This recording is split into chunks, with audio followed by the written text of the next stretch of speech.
Hello, everyone, and welcome to Nexus. Thank you for joining us for an evening of Dungeons and Dragons. I'm Nat. I will be your dungeon master tonight, and we are thrilled to be streaming at twitch.tv/rolltogetherrpg. Nexus is inspired by / a parody of / a fond love letter to a lot of the video games that I've played through the years that fall into the genre of it's your first day on the job, but oops, science went wrong and now you have to shoot things. So whilst I'm anticipating this will feel a little bit more like a dungeon crawl than some of our other games, there will be plenty of references and influences from that type of game. But if you're not into them, that's also fine. We're still playing D&D, and I'm sure there will still be plenty of shenanigans and tomfoolery for you to enjoy.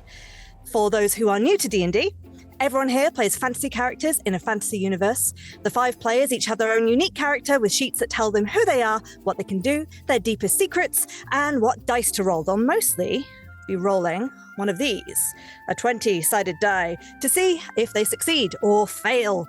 20s are incredibly good, 1s are often hilariously bad. And while they play their characters, everything else in said fantasy universe is played by me. People, monsters, friendly automatons that are obsessed with testing and cake, you name it. There probably won't be as many weather patterns this time around because we are going to be underground, but who knows, we'll see. Between me describing the world and the story and the players describing what they want to do and some dice rolls to keep things unpredictable for all of us, we will tell our story. First, let's meet our players and have a quick word from our sponsors, and then we'll get stuck in. Hello, I'm Chris. I use they-them pronouns, and I'm playing Marnis, who also uses they-them pronouns.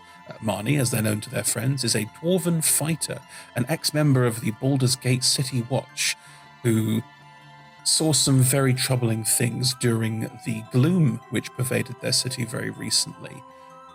They left the city with their parents shortly thereafter, resettling in Waterdeep, and are now taking various jobs for hire as a guard, a bodyguard, some form of watch. However, they've noticed, maybe not fully, but others around them certainly, that their shadow appears to now have a mind of its own.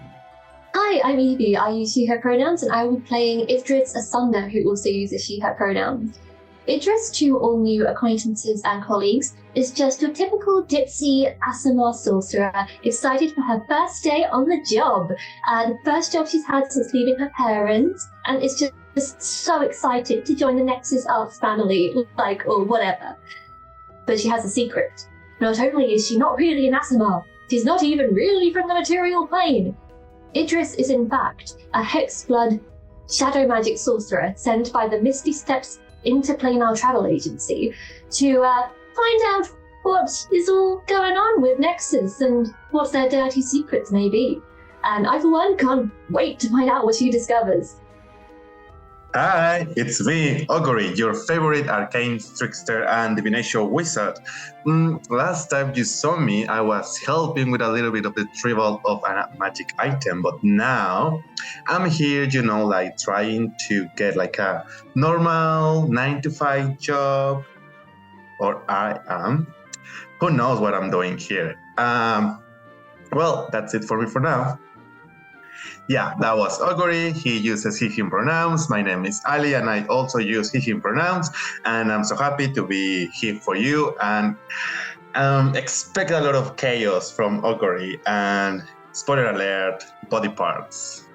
Hello, I'm Nick. I use he, him pronouns, and I will be playing for this adventure Grunak Clactine, who is a dwarf who also uses he, him pronouns. Grunak is a cleric, a Twilight domain cleric, who has been in Baldur's Gate for a very long time. He is a hill dwarf and has taken to a new calling of moving over towards Nexus Arts to join their engineering and maintenance, mostly because he can cast Mending. So I'm sure this will go really well, and there's no concerns at all. But mostly he's there because they have, from understanding, taken over a dwarven fortress, and he is not very happy with the way they're handling things. So he wants to see if he can put a few things right. Let's see if he can. Hi, I'm Josh. I use he, him pronouns, and I am going to be playing Garnot, who also uses he, him pronouns. Garnot came to Waterdeep to see a play based on Theros, got a little bit carried away with the interactive side of things and ended up spending all of his money, so is now looking for other employment because he intends to go to Baldur's Gate to do some research. I mean, he took this security job with Nexus because security is going to be easy, right? Hopefully.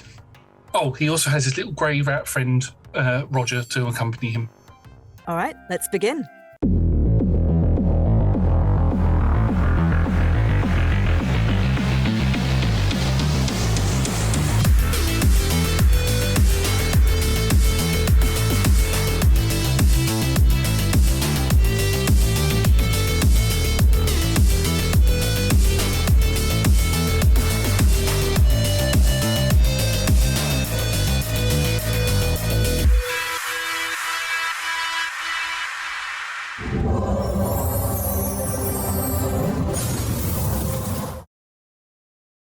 Hello, everyone, and welcome to Nexus, Part 2, Electric Boogaloo.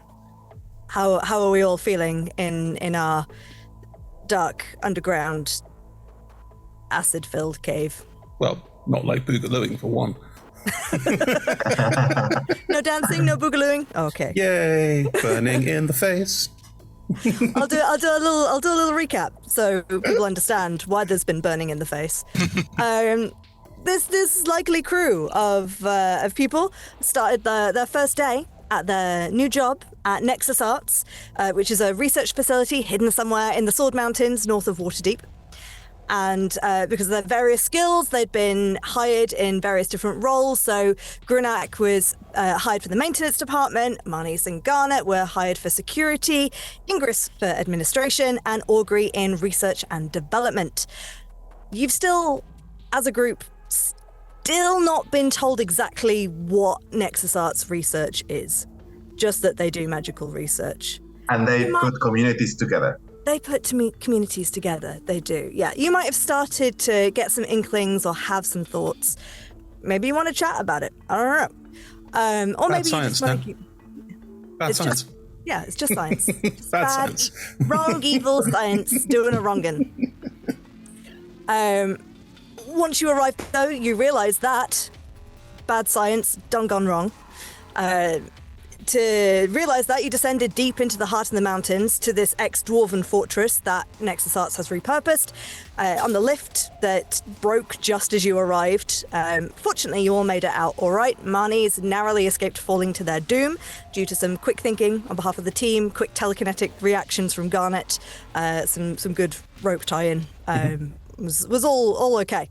The reception and welcome centre were strangely abandoned and empty, save for a small round automaton named Doris, who is able to provide you with some basic information, a little bit of pep talk, and a reminder to sign your NDAs. Once you've been issued with your uniforms, which are all colour-coded according to your department, the NDAs which only, I believe, Marnies signed. Correct? No one else signed them. Nope. You also all got a runestone key fob. Once you'd all got that, you'd explored into the corridors, found the remains of Lauder, the Loxodon, who'd suffered some nasty acid burns. Nasty acid burns, I feel, is a little understated for missing Face. most of the face, and yeah. It was unpleasant.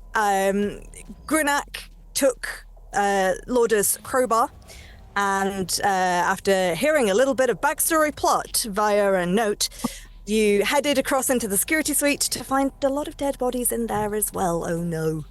Whilst you were investigating, you were beset upon by two slithering trackers, acidic, globby forms that decided to try and engulf both Marnies and Grunak, got their heads glomphed by this acidic blob. But you managed to fight them off. Huzzah! This is good. Whilst exploring the room afterwards, you've also discovered a couple more notes. You're starting to build up a little bit of a picture about what it was like working here at Nexus Arts before the incident, and also that suspicions are starting to run rife. Accusations were being thrown. Eyes were glancing sideways and such. Suspicions that may also have been pointed at Sweet as Pie Ingris before she even arrived. Who knew? Who knew? We knew. You know.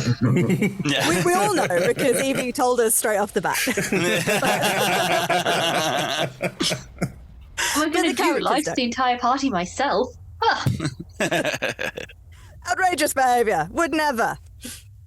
So here you stand. You've defeated the slithering trackers. You've recollected yourselves a bit. You've managed to unlock the armory as well that's inside the security suite. I don't think we really got into details about what you were looking at in there. We were distracted by notes and suspicious glances.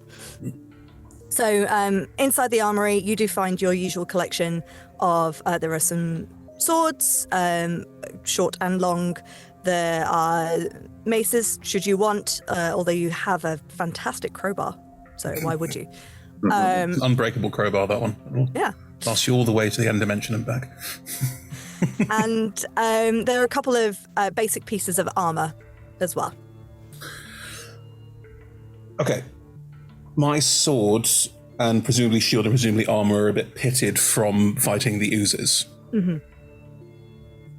Do any of the things in the armory look like they might be magical and might not be affected by this? 'Cause I know that I'm aware of how oozes work. Is Marnie smart enough? Marnie's quite smart. Can I roll to see how smart Marnie is? Sure. Nope. 8. I'll just sit there looking forlornly at my pitted sword, look at the ones in there and think, I guess they'll break too. Maybe we should take a selection of swords and things just so when they break, we've got backups. I was thinking the exact same thing. I'm quite partial to the older short swords myself. Long swords, I'm not really. I'm a bit sort of weak in the arms, so I'm a bit more depth sort of thing. So, and I don't really want to get my shield scratched, so I'll take a shield as well. There are shields also. And I have a sneaky look around and see if there's anything innovative or exciting or out of the ordinary for just a bog standard armory. In this armory, I would say it looks pretty bog standard, I'm afraid. Makes mental note, looks disappointed for a moment before going, ooh, swords, these will be helpful for some of my really smart and strong colleagues. Let me direct them towards people who can use them, unlike myself. So helpful. Yeah. I guess I'll look at Garnot and go, do we have like a bag we can put like a selection of weapons in? Because if there's more of these things, then we might end up losing everything. Very good to have backups of backups. That's a pretty good point. I don't personally have a bag that will carry that sort of stuff on me. We can have a look in here to see if there's one. If not, I'll try and carry what I can, but I don't want to get too sort of weighed down by it all. I can carry quite a lot if necessary. Might just be a case of, slash something, it breaks. Quickly take something out, slash it break. Depends on what we come up against next. Maybe we can check the bodies to see if they have like a backpack or like something that we could use. I mean, they're not going to use it anymore, right? It's a good idea. Point. Bodies. Says Evie, not Idris. Looting time. There's this thing around where people go loot the corpses or something once you've killed them. I've never done that myself, but it's pretty old-fashioned. Is it? There used to be a thing people did a long time ago, but then people realized it was a little bit like ethically weird. Fair enough. I'll stay in here and sort these weapons out if you want to go. Sure. And I'll start moving weapons around and sorting them into different categories as to what the weapons are and who might use them and things and who I think might be able to carry weapons and all that sort of stuff. And I'll pile myself up with some short swords. What are those outside the armory? What are you looking for? Bag? A bag. Also, how many bodies are here? Oh gosh, Ali, you're asking me questions that I didn't think of answers to. There's a whole bunch of bodies. 7? 70? There's an intangible quantity of Okay. Now, are we saying some of them are so melted that you go, well, those two together could count as one? Was it a body? Okay. No, I guess what I was going to is that we got 3 notes from these bodies. I just wonder if there is more notes to be found, and just if that's where I was going. if we were in some kind of game where collectibles were a thing, and you scanned around, you'd probably see that there's no more like glowing pieces of paper in this room. Gotcha. I like that. Yes. So, in such situation, Oguri would have just walk around waiting for the X button to appear. Just press the scan button repeatedly, going like, if I stand here, nope. Here, nope.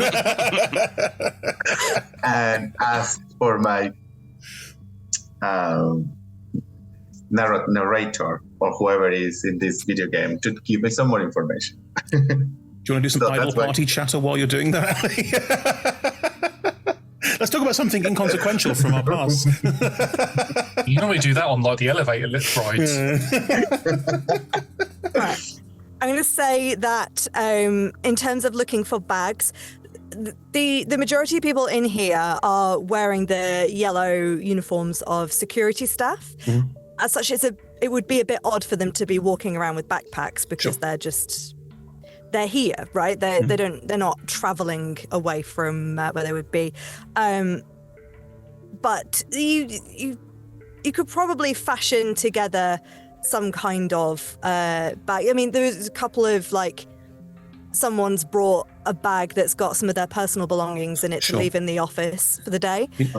Even a selection of spare scabbards that I could sort of almost have like a bandolier of sword scabbards. I could then have like 4 or 5 scabbards, just like. I don't know, not across the front, across the back, but just so I've got plenty, because mine doesn't understand that if these happen to be magical, we only need one.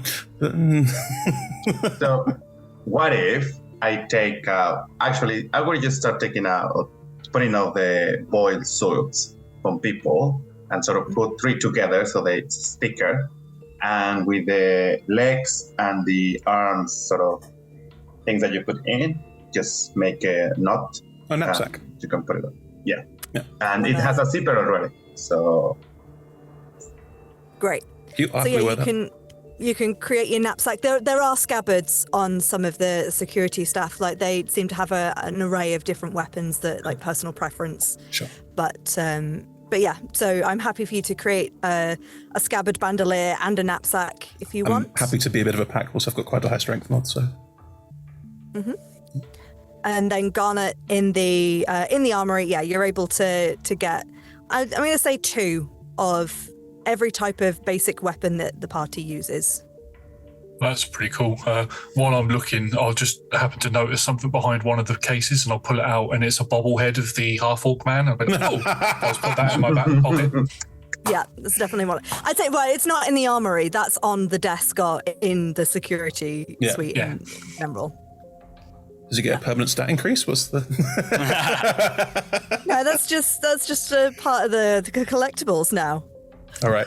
It's in a new menu tab, that's what it is. A new collection. The stat increase doesn't come until we find all 10. So I see. It's Fallout 3. Okay.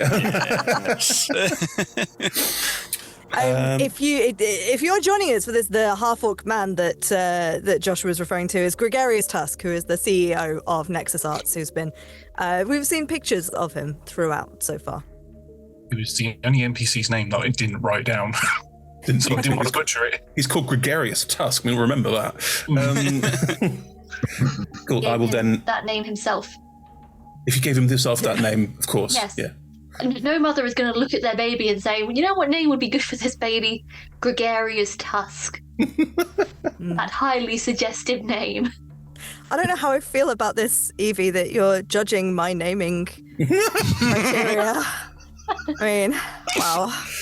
Sorry, I'm so into the universe. I do not mean to sound presumptuous, but it is entirely possible that Gregarious Tusk's name was something more traditionally orcish, and he gave himself this name to separate himself from his past a little bit. That's an assumption, but... Yeah. Gregarious himself would know. And probably his parents. I suppose.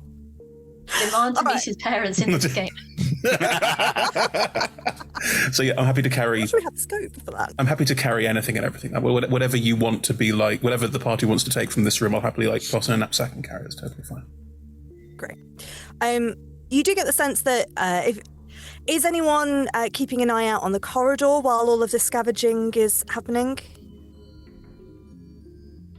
I've got an eye just darting around. If there's nothing really interesting, I may as well keep an eye and just make sure there's no more ooze coming from another door. Mm-hmm. Yeah. You get the sense that things are a little quiet at the moment. So you can maybe all take a breather, collect your thoughts. If there's anything people wanted to discuss, chat, bring up, now might be a good time. Does this count as a short rest, Ian? Depends whether you move on or you hang around. I think we should take a minute to assimilate the situation and try to. I mean, we just decided to go in and start hitting stuff. Shall we try to plan what we're doing? Like, are we waiting for the administrative plans? Are we moving on, looking for them? Are we in the position when we just don't give a fuck? Shall we try to get out? The lift that we took up is gone, so we can't go back that way. I think on the map outside there was mention of another lift. One sec. Roger comes out the armour with a little bit of paper. I'll fold it. Right, yeah. So if we turn right when we leave here, it'll take us down to the Great Hall. We could go to the accommodations area if we wanted to sort of get rid of some of our actual stuff we don't want to get damaged. I think we're just trying to get out of here. We should get some identification for the brave people who lost their lives to the ooze. Yeah. So that we can let their families know when we get out. Okay, that's fair enough. The only other way I can see to get off of this floor in particular is to go to the end of the Great Hall, and then there's lift 2. From what someone said something about lift 2 being damaged, I think. Oh. It's also damaged. I could have a look. I'm good at technology thingy, so I could. Yeah, and maybe Gruna can give me a hand to cast mending because I don't know that spell. Not part of it. You've not been hired for maintenance because of your mending spell capabilities. I'm gonna sidle over to Grunak and not like no one else can hear this, but speak to Grunak in Dwarvish, just briefly, and go, Father, there'd be secret ways in and out of a fortress like this, wouldn't there? Oh, I'm fairly. Yes, I'm fairly. I've lost my accent completely. The Irish. There we go. That's it. There we go. Yes, of course. No, there would be. There'd be some way in and out. We don't. Us dwarves never make just a single track down. No. That's what I was thinking. Should we try and take a look around, see if there's something that the others might not see? I'm not saying we shouldn't take them with us or anything. That's not my point. It's more like these things are secret. Don't worry. I didn't. Yes, I didn't. I didn't think you were trying to abandon anybody there, Marnie. Don't you worry. No, I think that would be a wise idea. We should take a look around and see if we can find any secret access. Nat, we dwarves have an ability called Stone Cunning, which lets us roll extra good when it comes to looking at stones. Can we go looking at stones, please? Can we share and one of us help the other look at stones to look for where we think secret entrance and access would be from a complex like this, like that sort of thing? It's in our bones. In your bones. I would say that at the moment you've all that you've seen of the place, you've come down one lift shaft.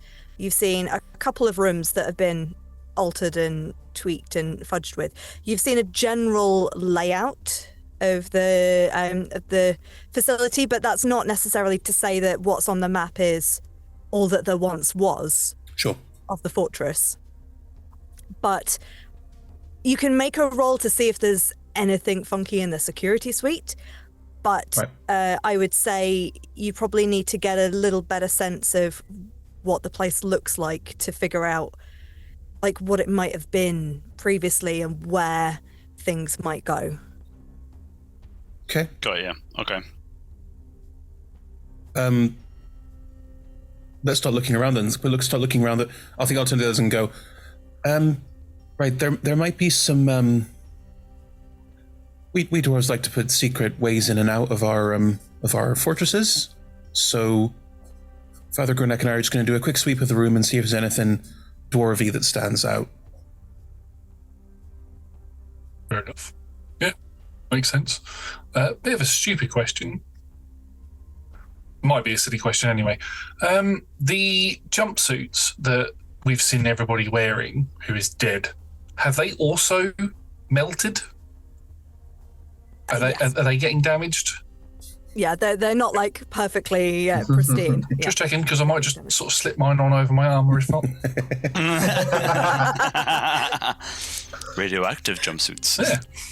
Sadly, no, this is standard. It's weird that polyester exists in Faerun, but there you are. It's one of the things that Nexus Arts was working on. Not even neoprene, I mean. Nick, what's your history mod? Oh, good question. My history mod, is it one of the ones? No, it is not. No, me neither. Flat. Mine's +2. It's all yours then. Q. Can roll with avantage. Well, you get advantage anyway because of stone cunning. No, I'm considered proficient in the history skill and double my proficiency bonus for the check. Nick's now giving me advantage as well, which means that it's a comparative skill +5, double the proficiency, +8 with advantage. 9. No, it's 22, but you know. good, that's good. Right. What is it? What are you specifically looking for in this room? How is Marnie's looking around? What did this room used to be? What was its original function? If this is what this room was, what would other rooms nearby be? Start to piece together what the fortress was, not what the Nexus Arts Institute is, to then start thinking about things like where would an exit be? Sure. Yeah. I guess. So as you're looking around, you can start to see beyond the desks that are in there. Signs that this maybe was. I mean, it's right by the initial lift as well, so it could have been some kind of storage space for stuff that was like ready to be transferred up, ready to words have completely left my head. Ready to be taken to barter and trade with and sell and such. So there wouldn't necessarily be anything super secret in here. But yeah, you get the sense that as a fortress, it probably did have, I mean, obviously now it has accommodations and it has large open spaces, and you get the sense from the map that you've seen the offshoots from the Great Hall, things like the mess hall and leisure suite, and the accommodations. They're very minimalist interpretations of what's actually there. It's just go that way for that area, go that way for... You imagine that it's not just going to be... The Great Hall is a big empty space, sure, but the accommodations is not going to be one giant room. No, sure. So there's definitely likely to be back passages around the place. Somewhere that has storage places like this, so they must be... producing something to sell and to send up and down lift shafts. So there probably is mines much further down and that kind of thing. As you're looking around, you notice behind, so opposite, so you got the front door. Opposite the front door on the left side is the, on the right side, sorry, is the armory. On the left side is, amongst the desks, you kind of just spot something catches your eye, and it looks like the mark of Dumathoin engraved in the wall. Ooh. I'm gonna... Dumathoin being a god of secrets, amongst other things. I'm gonna go over to it and like gently move the desk aside. Is anyone else keeping an eye on Marnie's while they're doing this, or are you all... I will be, because I'll be helping out. so I'll be nearby. Can I trace it with my finger? Yeah, it is carved into the wall, so it is tactile. Bless you. You get a sense that it might be interactable. Push it. Push it. Push it. Sure. Yeah. Great. You hear a little like thunk, and you get a sense that an air vent-sized bit of stone wall next to it has just popped in and might be pliable. I think I found something. I'll move it out of the way. And you can see a long, dark, small corridor. It's good for dwarven-sized crawling. Yeah. Something else that you see in there. You probably see this before you see it's a long, dark, air vent-style corridor, except it's not an air vent because stone. Sure. It's clearly secret passage. Is the body of a halfling. Another dead body. I don't want to use my spell slots on this. I'm gonna cast Find Familiar, because otherwise it takes an hour. And Nyx pops out of existence. I put it on the floor. And is there an empty seat somewhere? There's chairs. If there is one chair with a body, I will just push the body. There is a chair that does not have a corpse on it. It's fine. You do realise you just pushed him off of that chair or person, and there's a chair there that's empty. Okay, and I will put one of the parts on the chair and sit again. I'm gonna move into Nyx's eyes, and I will send Nyx into the vent. Great. Good. Just before we start doing this, what is everyone else? Obviously, Grunak, you've been with Marnie's helping with that. After Garnet, you finished collecting all of the swords and armor, bringing it to everyone. What have you been doing? What has Ingress been doing throughout this? I reckon I've been standing next to the door that leads into the hallway. I think that's where Ingress said they were staying as well, so I'll just be standing there with her. Chris was gonna go to it's all quiet, go to the accommodation, try and find some identification or information about the people that have been here. So the accommodation suite is further away. You'd have to go out of the security suite, down the corridor, through the Great Hall. So everyone else is still in the security suite. So you get the sense that around where you are is quiet, but it's up to you. You can go a-wandering on your own if you like. Nothing important's going on here. Yeah, sure. Garnet, you see Ingress, whilst focusing on the vents is going on, Garnet, you see Ingress kind of start toddling down the corridor. I'm just going to follow Ingress. We're going somewhere. Running after. What was that? What? Oh. Hold on, wait up. Oh, not Stomfit. Hang on, hold on, wait up. Secret DM tricks, they say. Try and split the party. It'll be fun, they say. Don't need to. They do it on their own. Great. We're like toddlers. Unless there's something that specifically puts us all together, we just kind of wander off. Sure. We need leashes. Okay. We'll go with Nyx and Augury first. Marnie's, Grunak, obviously I'm assuming you're around the vent. Yeah. With Augury, it's fine. Yeah. So Nyx starts to pad down. Will definitely be able to just squeeze past the halfling's body and begins trotting down. You see, are you? Is it that your vision, your senses are fully in Nyx's body, and you're currently unaware of stuff in your own at the moment? Yeah. How does that look, by the way, to the others? I'm just taking a siesta. You're just having a little power nap. Great. Good. Augury is taking a nap whilst Nyx goes for a little walk down the corridor.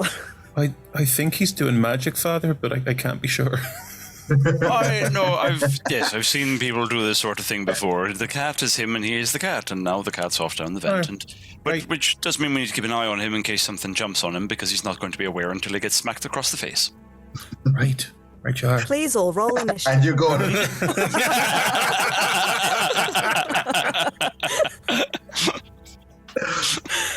No, okay, so Garnet.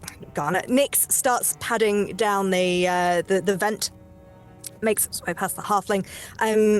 You can see that the vent itself it goes along what you imagine is the corridor that, unbeknownst to you, Ingress is now walking along. And it starts to descend as well. And then takes a sharp 90-degree right and carries on a little bit more and takes a sharp 90-degree left. And you get to the end of the corridor. Nyx also has dark vision, right? Apparently done. Apparently not, Must but do. I just need to As a check. cat, surely. Yeah. Right, That but is it's not on the nice. stats. Hang on. That It cannot just be says right. senses Nyx passive walks into a perception. lot of walls, but eventually finds out there is a right turn and a left. That can't be right. Bless you. Something bogged down in it. No, I'm assuming that Nyx can see fine. Nyx gets to the end of the corridor and there's another stone panel in front.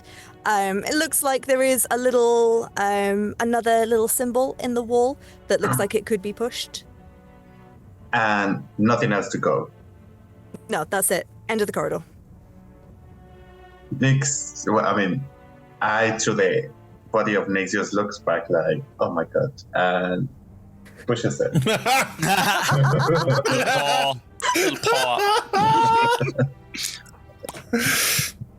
Come back to that. Ingress. You're trotting down the corridor. Are you walking carefully at all? Trying to be stealthy, or are you just... Yeah, I'm doing that while trying to be stealthy. Sure, It's a great. talent that got me this gig. I'm harmless and sneaky. Fantastic. You sidestep Lauder's body, the Loxodon body that is still in the corridor. As you go down the corridor, you go past another one of the same potted plant. And then you get to the end, there's a T-junction. And you hear a ginormous ripping, cracking, tearing noise. You could probably feel it a little bit magically. Something like the head of your stomach just goes, "Ugh," just a little bit. And then you hear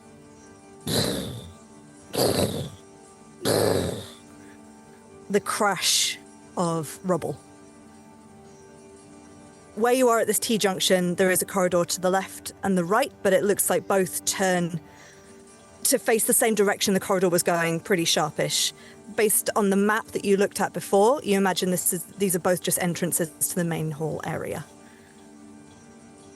Okay. And do they sound like footsteps of something very large? Or are they just kind of magical?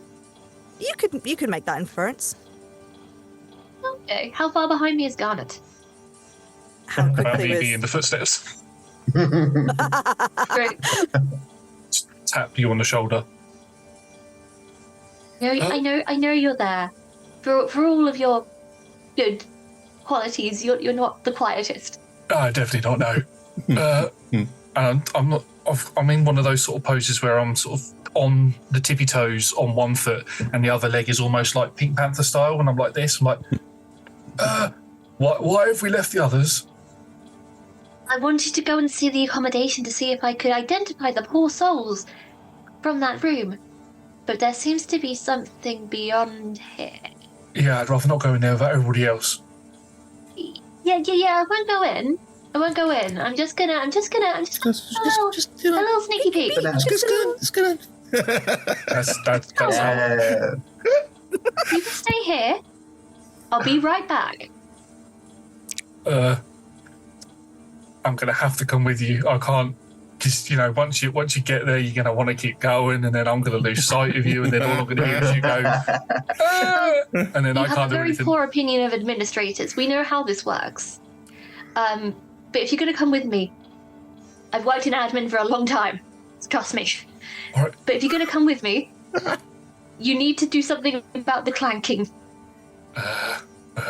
Right. Administrators naturally stealthy? Is this? Yes. Sure. I'll Canon. I Put it on don't the know wiki. enough administrators, clearly. try and walk with my arms out like that, so my armor doesn't clank against each other. That's the best I can do. Sorry. And cowboy You're now step. looking a little bit more like Ingress, kind of skipping down the corridor. It's like la la la la. To the spirit of it. And I'd like to do a sneak.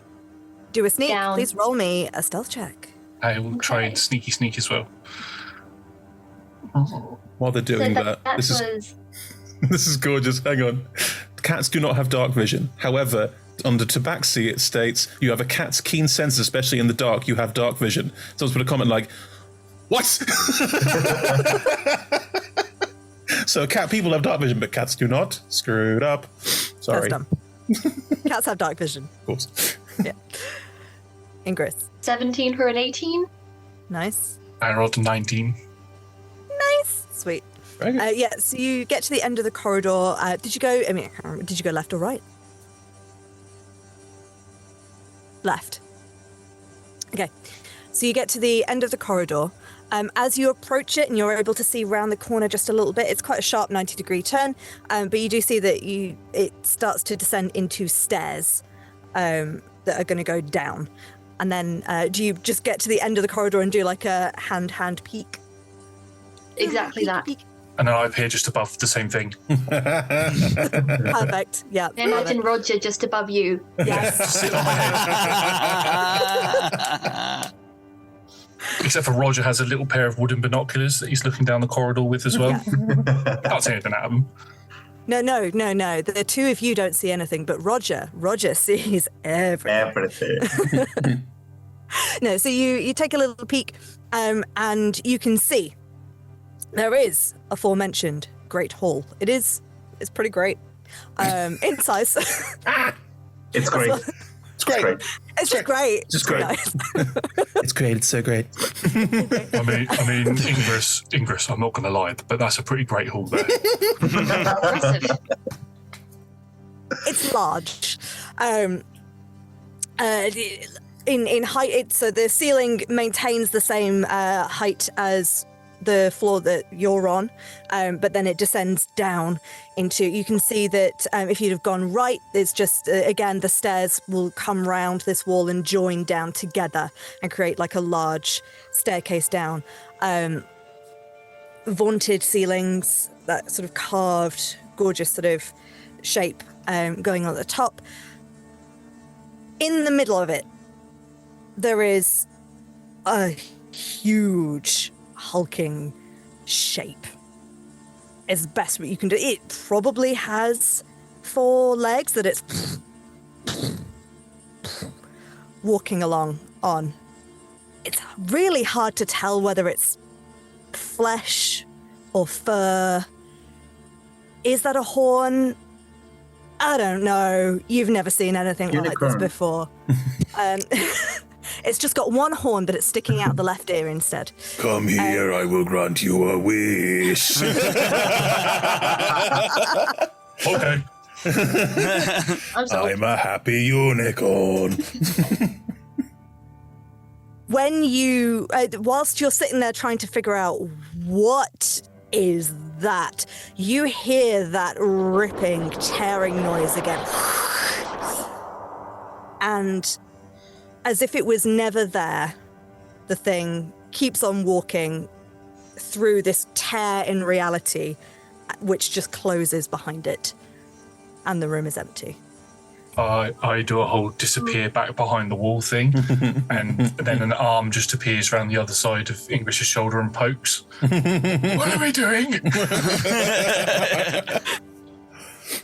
We're investigating. Oh! Sneak. I mean, hey, now we're thinking with portals. So we're going further in. Not there anymore.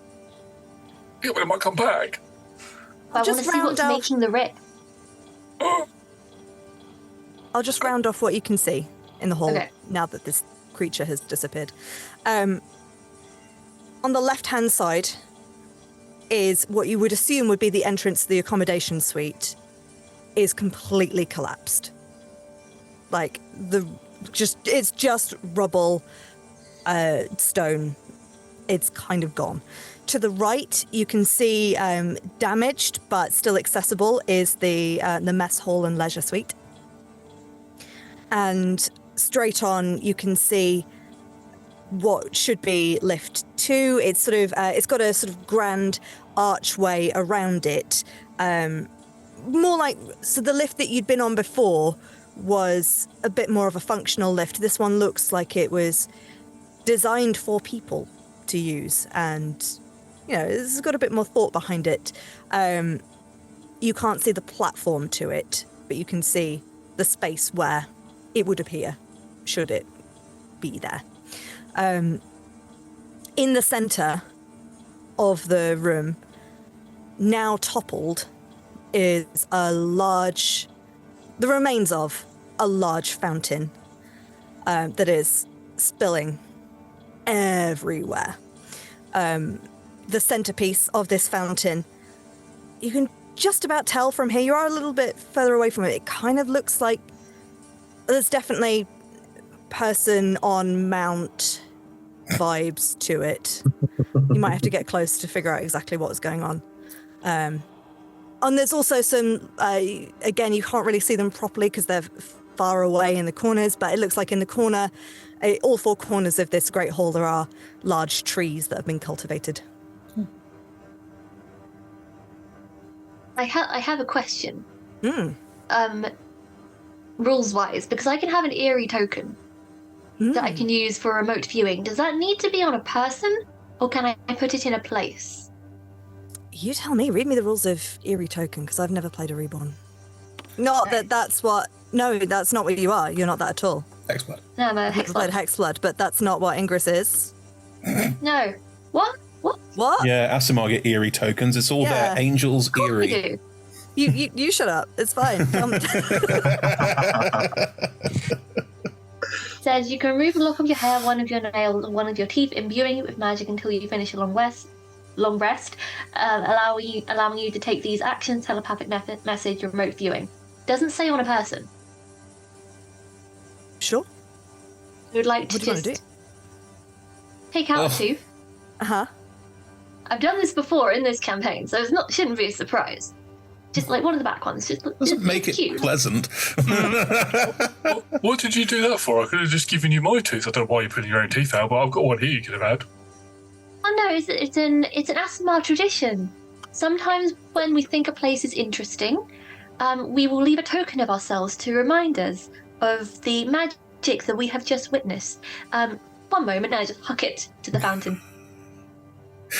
This is a reverent sacred object. Yay. I mean, I've got no reason to not believe you, so you're really nice, so yeah. Please make like you, guy. Right, no, I'm not going to make you roll to get it there. Please roll me a d4. Oh, a d4. Okay.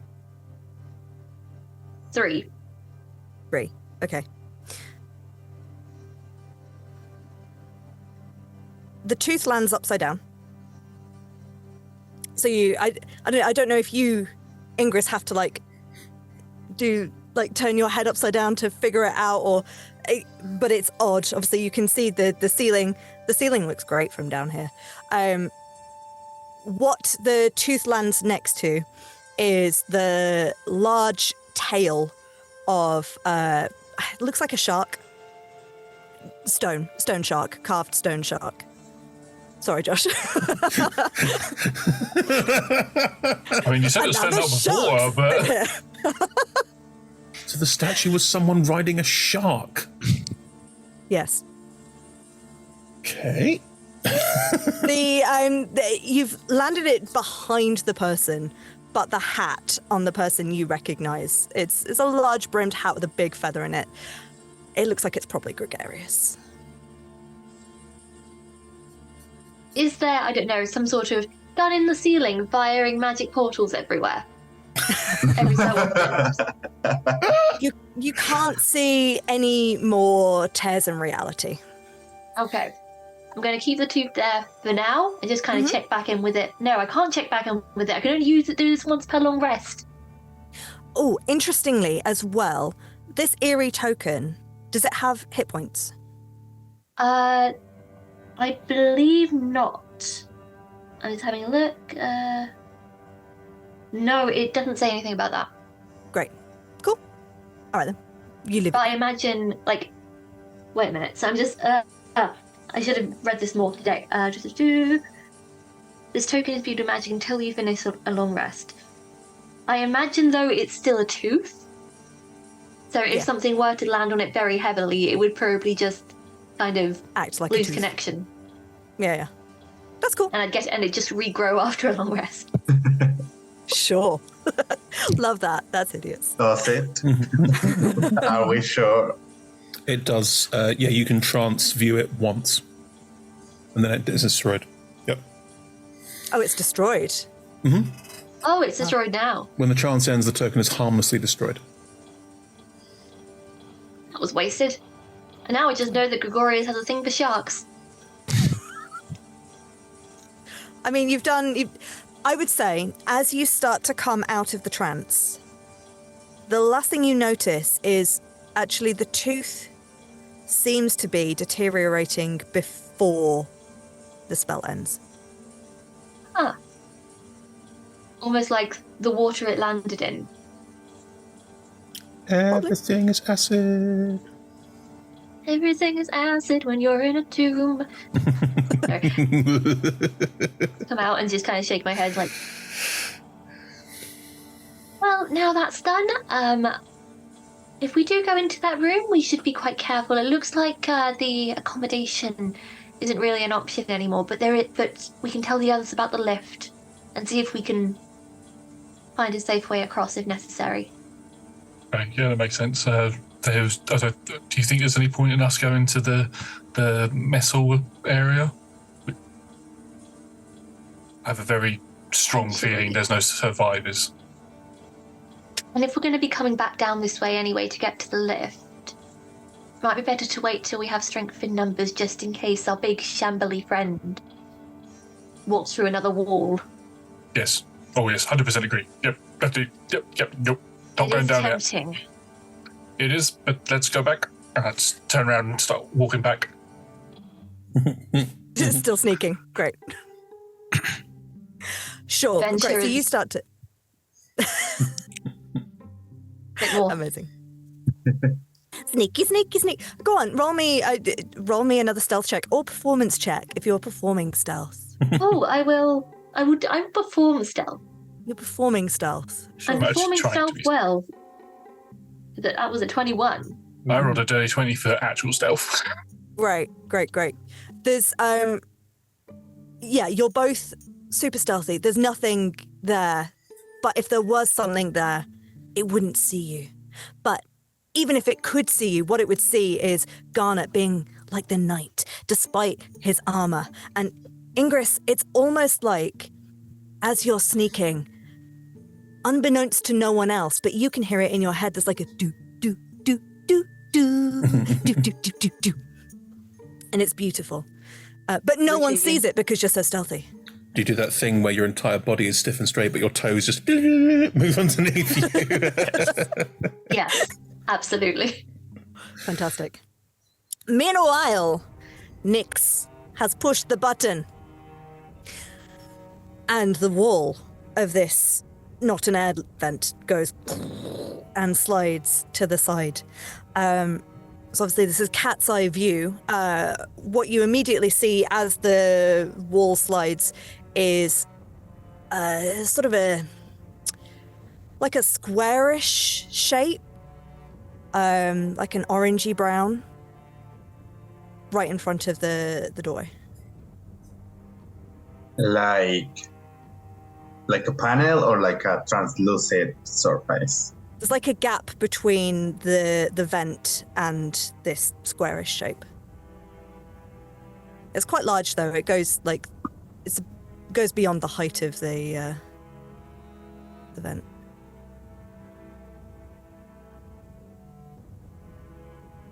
So It's probably not big enough for a cat to squeeze through the gap, but there is a gap. You could try and peek.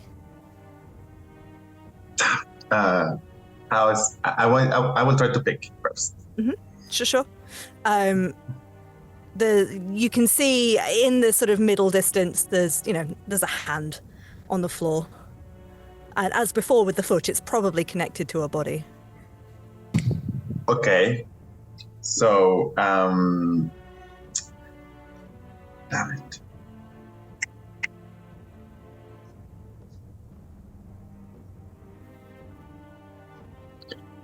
I think this is not the best use of my resources, but Do you get all of Nyx's senses as well? Does Nyx count as a fey creature or cat? No. It is cat. At this point, it is a fae because I choose to be a fae. Sure. But would you say that Nyx's sense of smell is better than yours? Yes. So cats have keen smell. They have advantage on perception checks that rely on smell. Great. Actually, I was going to say like trying to smell oranges, just because that's the only thing that we can about. Sure. Roll me a smell check. A smell check.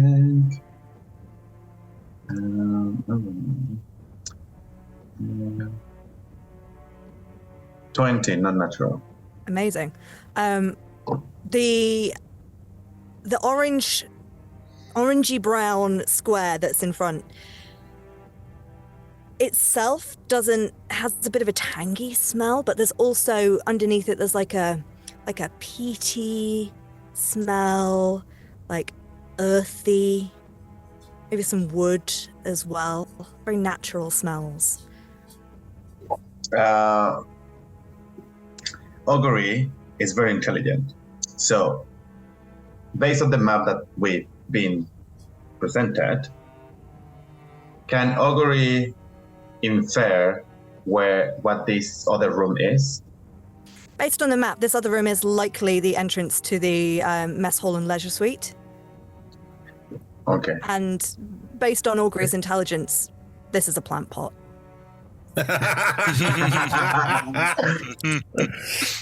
As a D&D player now, I know that plant is relevant, and also that means that there is more bodies in that room. Nyx will come back. Okay, yeah. I will say, actually, I'll give you, for a 20, I will also give you, because Nyx is a little magical cat, you get not only do you get the smells of, it's a plant pot and there's a plant, but you get the smell of, there's a wisp of magic about it as well, but that it's fading. I'm gonna jump into Augury's lab, and Augury comes back. Is there a pot plant here?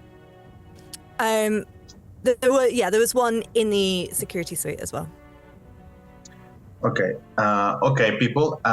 More bodies. That's not a surprise, right?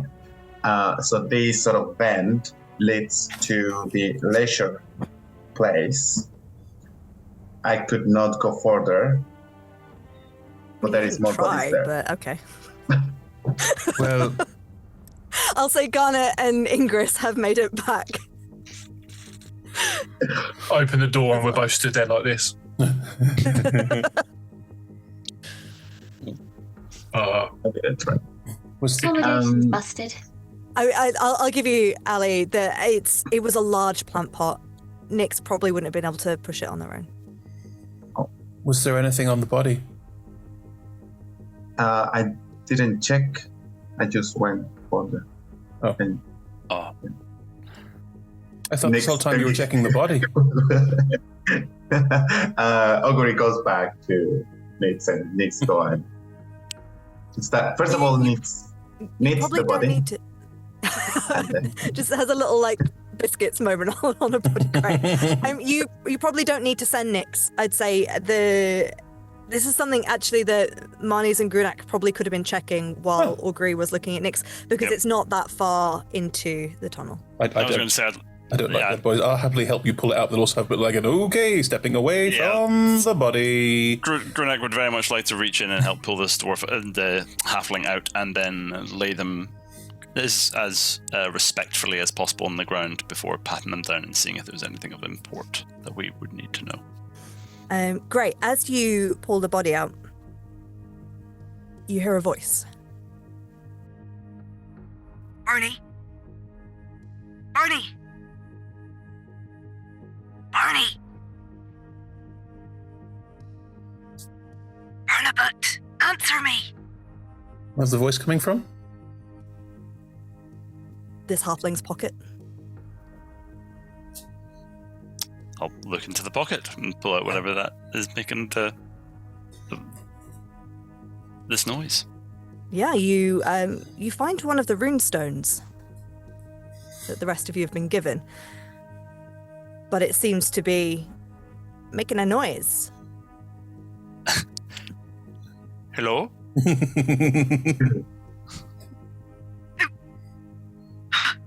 Who's that? Who is that? You're using a very personal name there. What's this all about? No, you first. You let me know how you got this. Well, if you're asking for Barnabut, was it? Yes. Well, I'm very sorry to say, I've just found this in the pocket of a poor halfling here who was hiding out in one of the very well-made dwarven airships. I have to say, this one is very nice. Sorry, getting distracted. You were saying something about, yes, I'm very sorry. Poor Barnabut, unfortunately, appears to have passed away. Oh, Zeus! Oh, what am I gonna do? But Well, you found him. Yes, but where are you? Where are you hiding out? And what's going on here? There's a lot of dead bodies around here. It's a bit concerning. It's first day on the job and all. No. Oh, your first day. Oh, you're one of the new people. Oh, Yes. Okay. All right. But you've not been. But everyone else. Have you found anyone else? We found quite a few, and none of them are breathing. I'm sorry to say. It's just us up here. Not getting much from anyone around here. Okay. Hang on. It stops making a noise. Well, I hope our new friend's all right. Well, it's... How does it work, Father? Sorry. Stops making noise again. I'll answer that in a moment. What? Sorry, this is a new thing that we've been working on. It only works for a minute at a time. My name is Kimmer. Nice to meet you. Barney was my brother. Kimmer, I'm very sorry for your loss. I will do my best for him. I am a cleric after all, so I'll take care of the body for now. Thank but you. That's kind. Is there more of you, Kimmer, or are you by yourself? I'm by myself at the moment. Where are you? I'm down in the research labs. Where are you? The research labs. On the 3rd level. Oh, well, we just arrived. Oh, right, okay. We might be able to... Oh, gosh. I'm really sorry to ask this of you, Grunak. You say we. Are there other people there with you as well? Yes. There's 5 of us. Okay. That might be better then. you might be able to tell that something's gone wrong here. Beginning to get that inkling. Yep, yeah, it's not looking great. Yeah. So we were. Oh, darn it! There's no point trying to keep secrets from you, I suppose, because you might be the only ones to be able to fix it. I don't think I'm going to be able to do it on my own. I'm a research assistant. I've been working with Dr. Durrani and her research down here. We were looking at portals and planar travel, and things have gone. I don't know where she's gone, and everything seems to have gone wrong. And I think I'm going to need your help in trying to fix it and stop it. Well, that seems like our remit, absolutely. Don't you worry. We'll definitely get that sorted. And I'm looking at everybody going, don't you worry there, Kimmer. We'll see if we can do something for you immediately. But, so 3rd level, you said, and so portals, research assistant, and you need our help. Okay, is there anything you need us to bring en route, or anything we should be looking out for? Father. Yes, Marty. What are the things? What are the things? Oh, around here. What's the problems? What are the? You can speak loudly. I'm pretty sure it'll work. No, it's fine. No, you do. Oh, okay, very fine. I point at the dead oozes. Oh, yes. There's ooze type things that, well, they attach themselves to. Hello? Have you? Sorry, the line went dead again. Oh, for What did goodness you sake! say? Right, no. I should let you know how to use these. Sorry, there's only a certain amount of uses, and they only last for about a minute at a time. But if you hold the bottom of it, and you've got to think of my name, and whisper it. Right. I was saying Barney, because this was made for Barney, because we made them. Anyway, so if you think Kimmer, and then it'll for a minute, but it's only, oh gosh, it's only going to have a few charges left by the time we're done, so we'll have to use them sparingly from now on, alright? Right, you are. Not a problem. There are oozes. They've attached to each other's faces. What are they? Oh, well, that sounds like some of the stuff that I've seen down here as well. I don't know. I'll be honest. There's a lot of things that seem to have been appearing, and I was hiding, and I managed to avoid being attacked by it. But well, that's good, Kimmer. But no, nice and sharp, nice and quick. Because if we've only got a few charges, only information. No, Here we go. So the main thing that's charging these portals that have gone wrong, these rifts, it was the artifact that that Gregarious Tusk got for Dr. Durrani, and we activated it, and it won't stop now, and it keeps creating these tears, and things are coming through these tears. But the room that it's in, the central Nexus hub chamber. Oh wow, very talkative one, this Kimmer. From Nexus hub chamber, you say? Yes, I think that's what we heard. Sorry. The central Nexus hub chamber. It's in there, but there's a lot of magical energy. I can't go in there. I think one of the other scientists might have been working on a device that could create a little bit of an anti-magic field that might be able to help you get in to disconnect the device and stop it. And I'm really hoping that'll stop all of the rifts. Maybe. Well, best thing that we've had to go off of all day, so that's something to start with. Great. Do you think you might be able to get that? It's in the research labs level 2.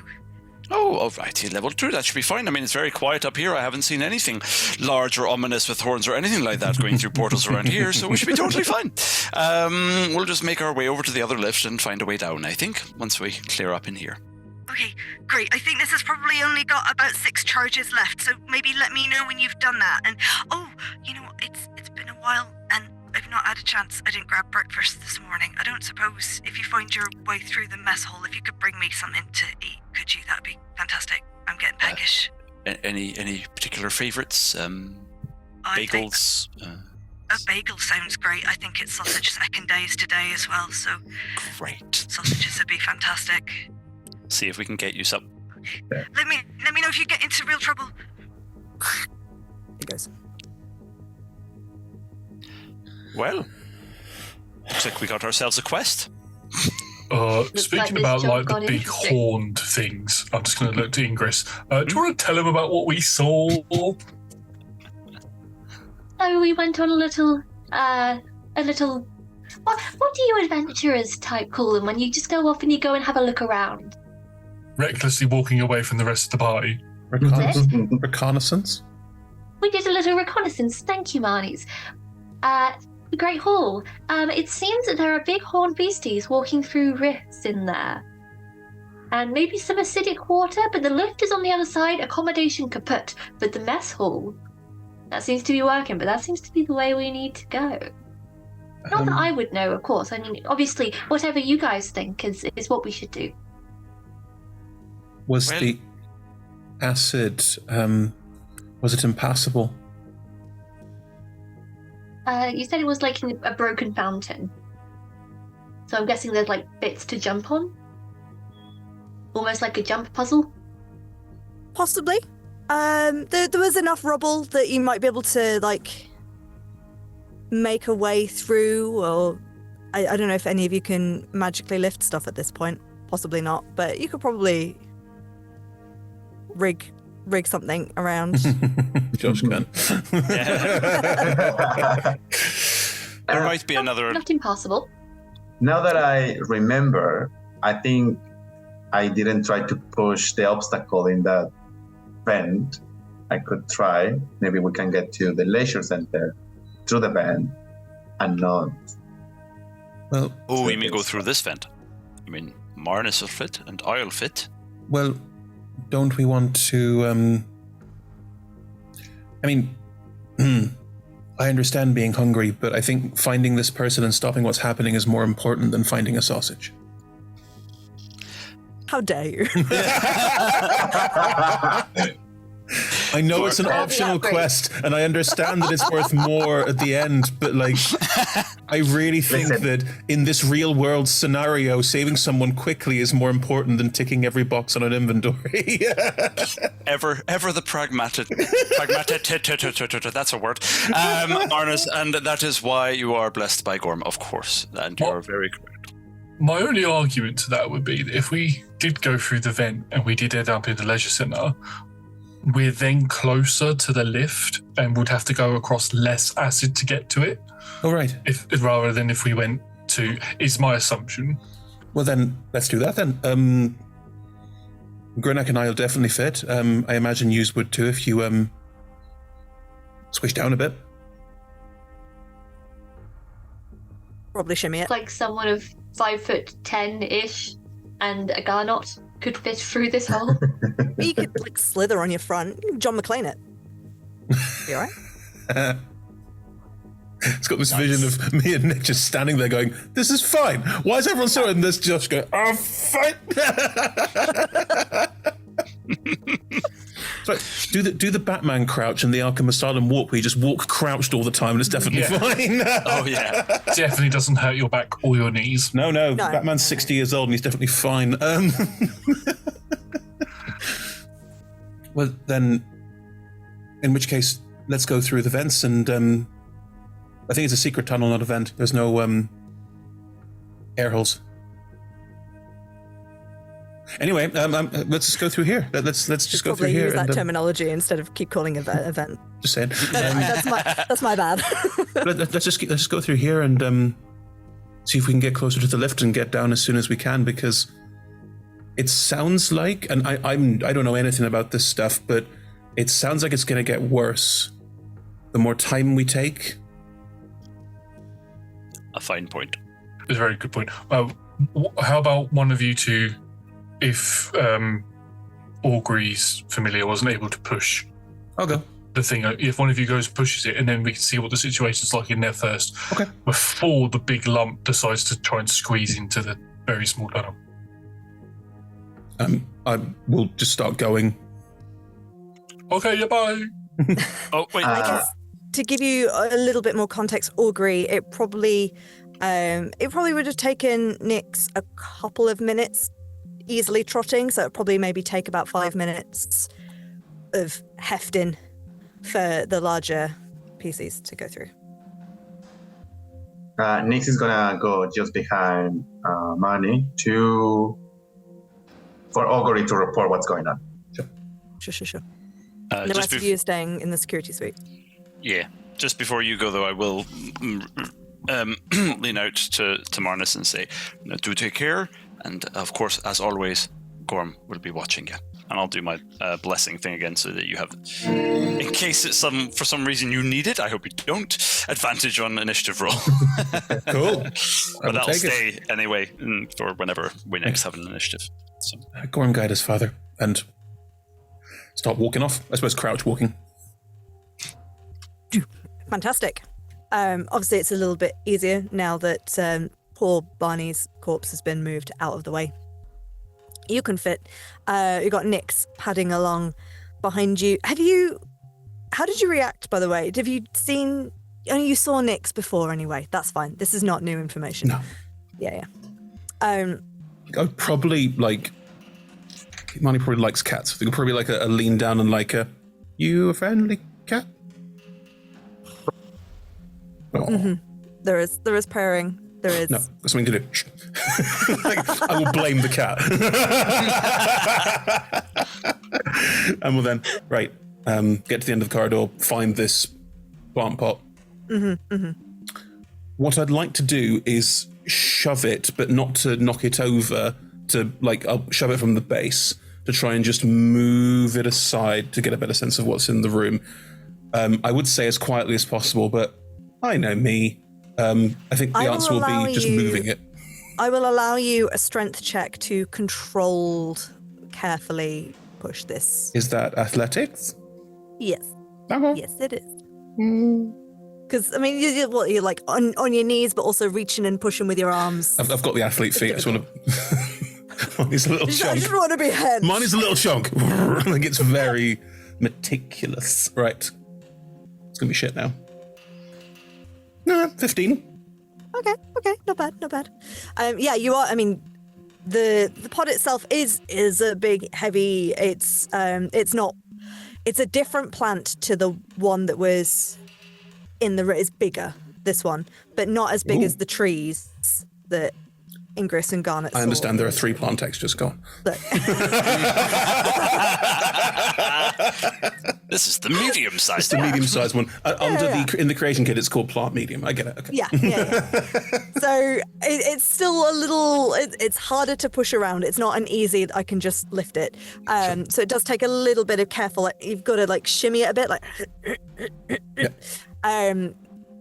At one point, there's maybe a moment where you scrape it a little too loudly, and you're like, huh? And silence. It's okay. I'm so unstealthy, so...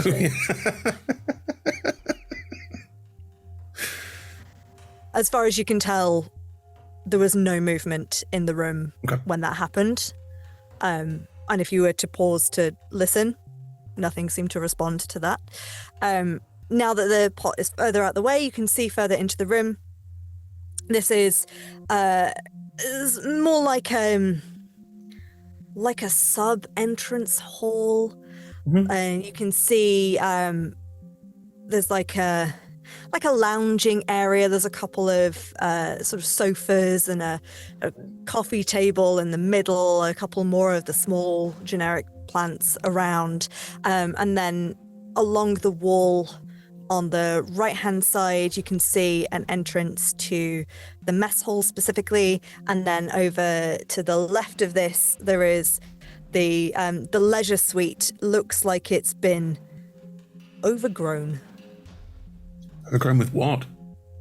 Like vines.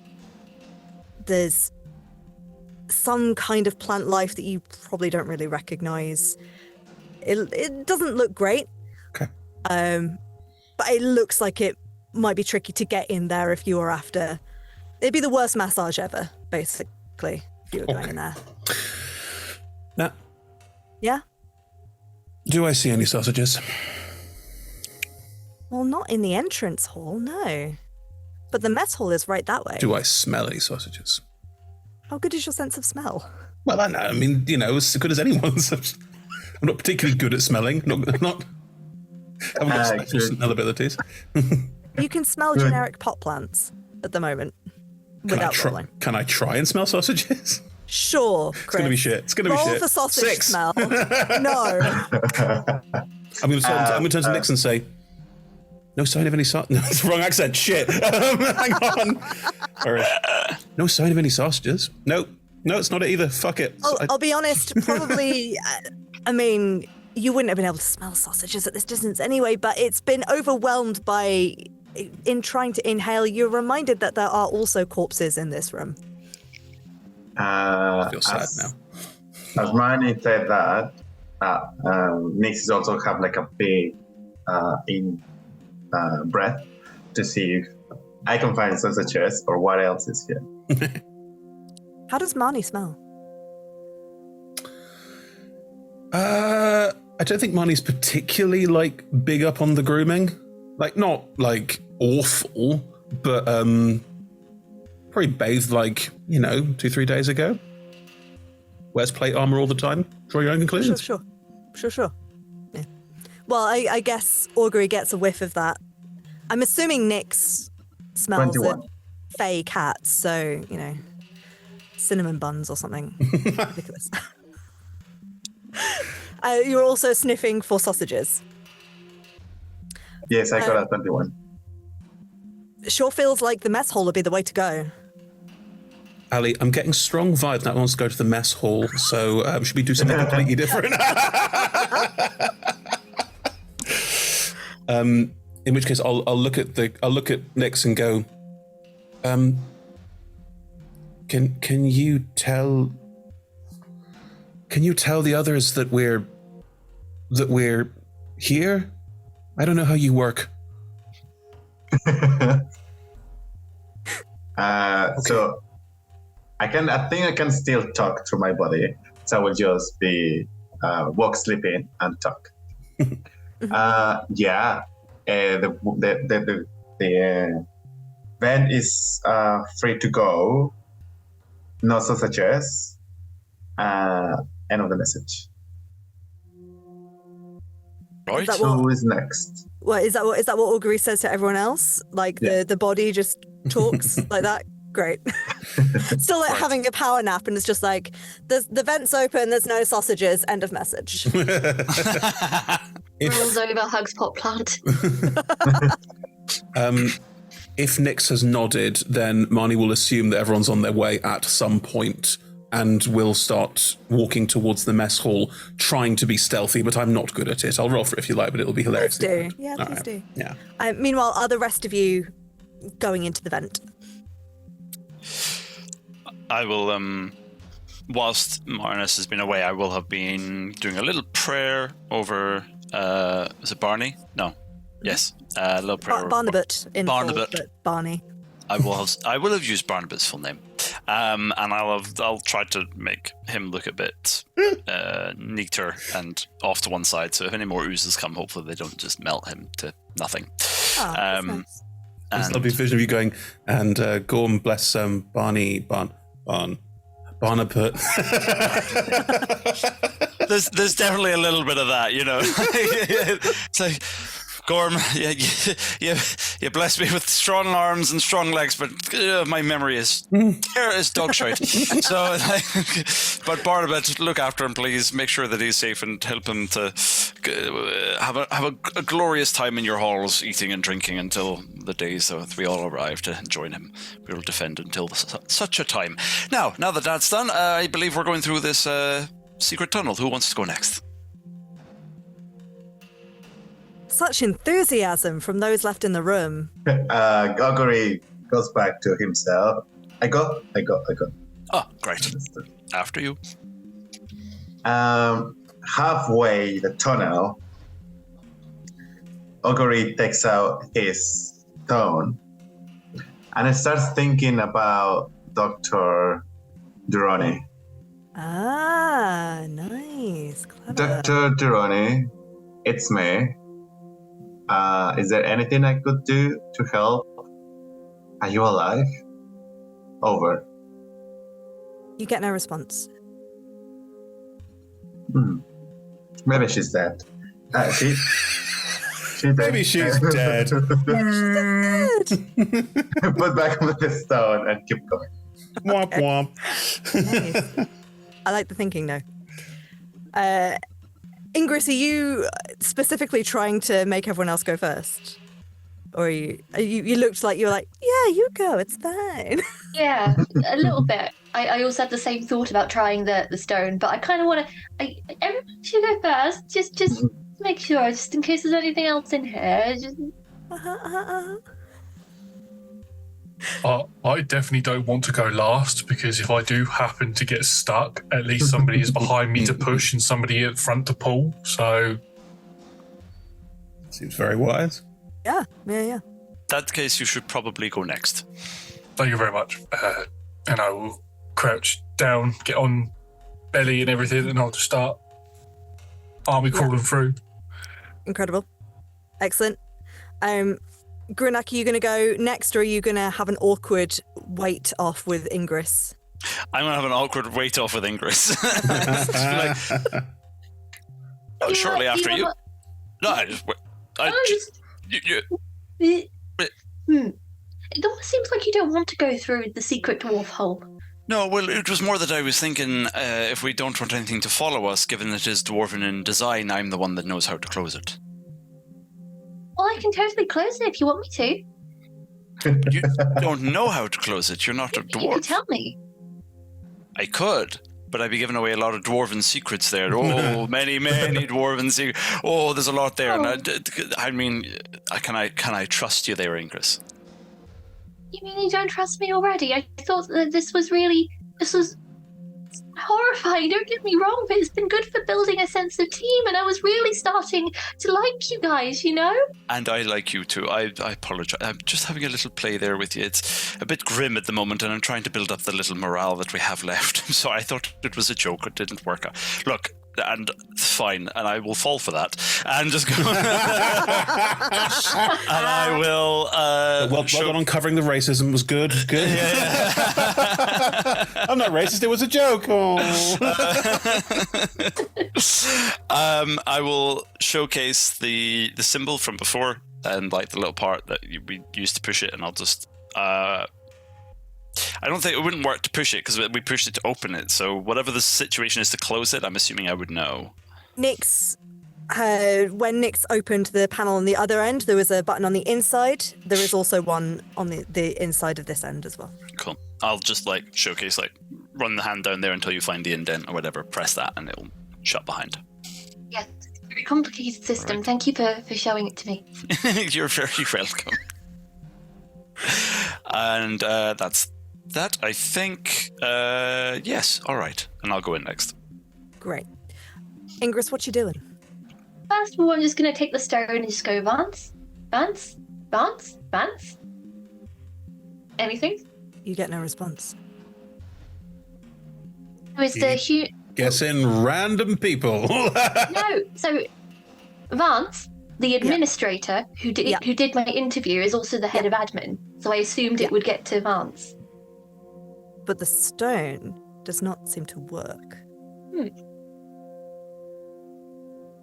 Yes, they don't trust administrators, probably a good thing.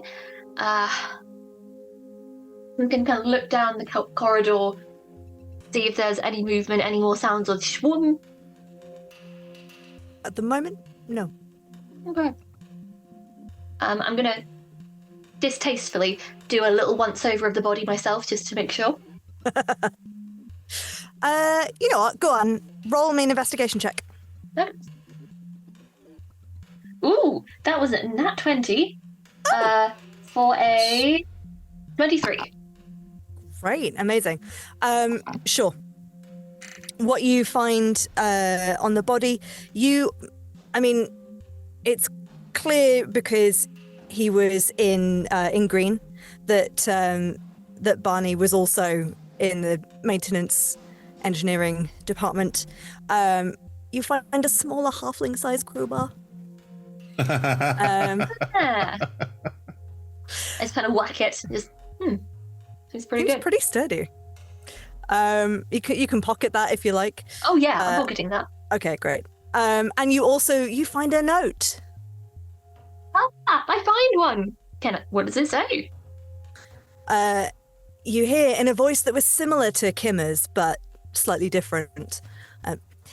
Dripping tap, Keenfoot. Leaky piping recreation again, Keenfoot. Overflowing privy and accommodations now, Keenfoot. I swear, I'm supposed to be here a-fixing things, but I spend most of me time mopping up. Who knew this place would be so soggy? How comes it always seems that I'm paired with someone taller than me so that they do the actual mending and I end up with a mop time and time again? You'd think Chief Nibblepin would have some sympathy, given as he's only an inch taller than me, on a good day. No such luck. At least Kimmer seems to be getting on with their new boss, even though she's mighty scary in the lunch queue at the canteen. I forgot to ask for some extra sausage rolls yesterday, because I bumped into her with my tray, and the look on her face made every other thought leave my brain. I wonder if they'll give me double custard with pudding tonight instead. Oh, I'm glad everyone in this company likes journaling. and then just keeping the most recent page on their body at any given time. Yeah, it's weird, isn't it? Yeah, it's very sweet. I'm just going to do Love the another idea once of- over the room, just very, very quickly before doing disguise self to make myself a foot shorter to make it easier to go through. Disguise self doesn't change your height, I don't It says you can change your height up to 1 foot. It changes how your height looks. Oh, I'm dyslexic. I clearly did not read that right. Just I mean, feel imagine. free to do it anyway. I'm just getting a very strong Darth Vader in the canteen point at this point.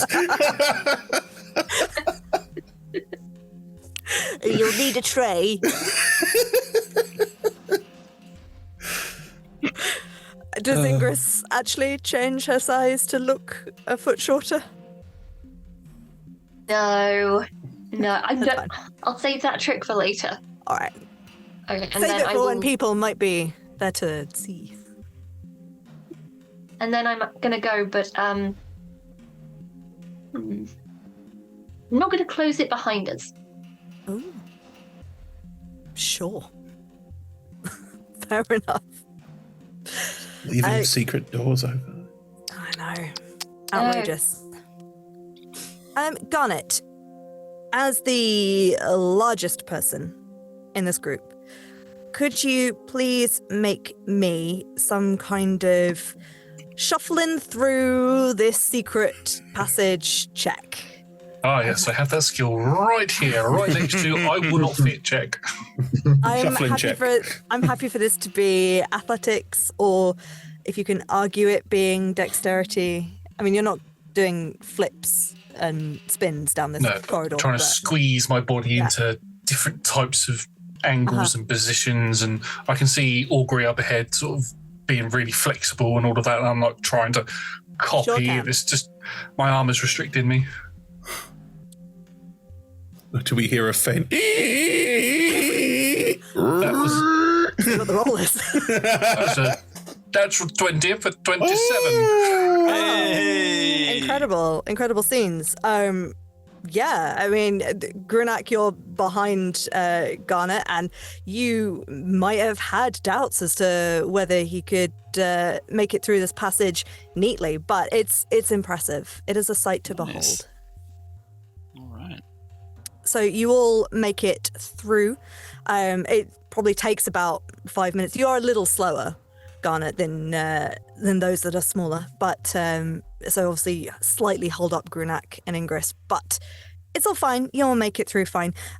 Meanwhile, Marnie's presumably with Nyx as well, or has Nyx been waiting for Augury to come through? No, Nix is just being between the legs of Manny, Oh, doing nothing. nice.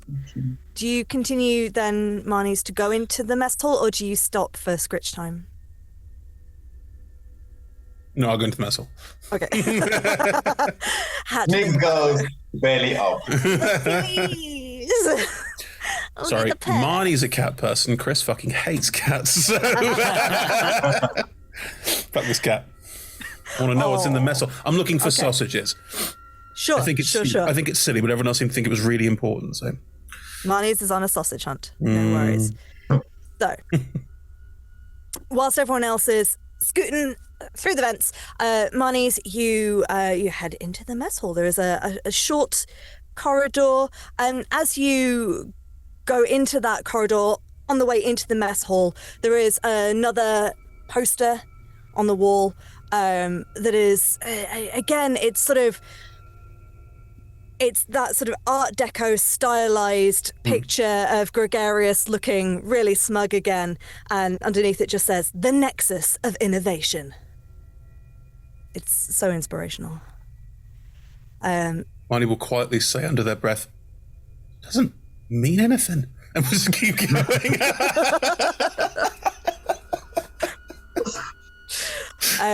Just words. Just some words. You enter the mess hall itself. Mm-hmm. There are, as you might expect in this kind of communal canteen area, there are some long trestle-style tables. Well, no, not trestle-style. They're long wooden tables, but in that long style, with benches. Canteen. Yeah. There continue to be these glowing orbs with the iron patterns around it that are giving light. But one end of this mess hall seems to be set up as a bit more cozy. There is another fireplace. There are a couple of more sofa-style cozy chairs around it. A couple of, folios that could be magazines, I guess, on the table nearby. And then to the other end of the fireplace, there is what looks to be a hatch set up, like a large kitchen-style hatch, in which you can see through to a kitchen area. Right. There's also a lot of bodies.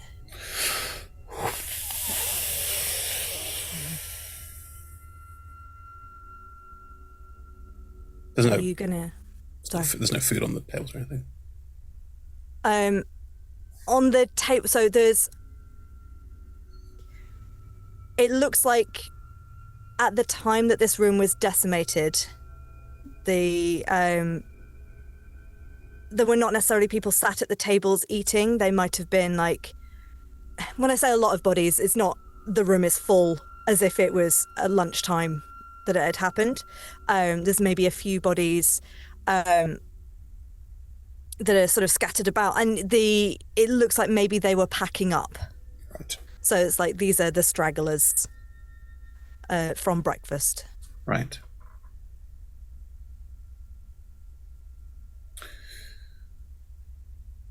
There'll be a look around, a look back towards the kitchen hatch. Slow walking over. Sure. Hand on the sword. It's one of the new swords. So your passive perception? Terrible. 12. Lovely. The rest of you, coming out of the vent, Marnie's is not there, but Augury, I'm assuming you know enough that Nyx is also not there and has followed Marnie's, so even if you're not connected, you can sort of make the assumption of where they were going, because I think Marnie's was like, right, I'm going to go check that way before you went back into your body, right? Did you communicate that? Yeah, great. So you know that where they're heading, but you can't necessarily see them at this moment. I will just try to start walking really, really slow in that direction so that I can still see the exit and not to put too much distance between Marnie and myself. Sure. As you're walking through, I mean, your passive investigation is ridiculous. So you do see that actually by coming through this way, you're definitely closer to the part of this that overlaps with the Great Hall, that means that it would be easier and quicker to get over to the lift area as predicted by the others. You also see under one of the coffee tables in this area is another note. Ooh. Would you like to roll me a d6, please?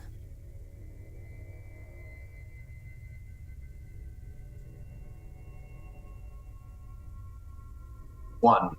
1. Once again, as you read this quietly to yourself, you hear the voice in your head mysteriously. You recognize this voice. This is the voice of Dr. Durrani. Dr. Anthony and I made surprisingly good progress on the harmonics replication today. I could almost taste the potentiality cracking through the tuning forks. You study the theory behind it in dusty halls, but it is quite something to behold in practice. As ill-equipped as he is to develop this himself, Tusk's plan has legs. We've proved that today. The trick is still going to be refining the raw materials to make it economically viable, but I can feel the answer pulling at me. It's here somewhere. I would feel more reassured if Dr. Anthony would stay on task instead of spending so much time on his side projects he's somehow convinced Tusk to also fund. I've requested an assistant. Something with more of a brain than Doris. Someone focused. More pliable. Definitely Big Bad. I'm just saying that voice alone is just. And then he goes like, and that's it. That's the voice. That is the voice of someone going, "I'm not evil. You're evil." That's the voice. You don't understand what I've achieved. Was that name Anthony or Antony? Oh, you know what? It might have been Antony. Oh, for fuck's sake. Two things. None of you know who that is. No, but I do. And so do I. Sean's fucking. Oh, God. Don't know what you're talking about. Two things. So the first one is, as I finish in the note, it's like, focus? Is that it? What about sexy? What about charming? Hey, you got pliable. I mean. And second thing is like, please tell me that this scientist has a patch on the eye.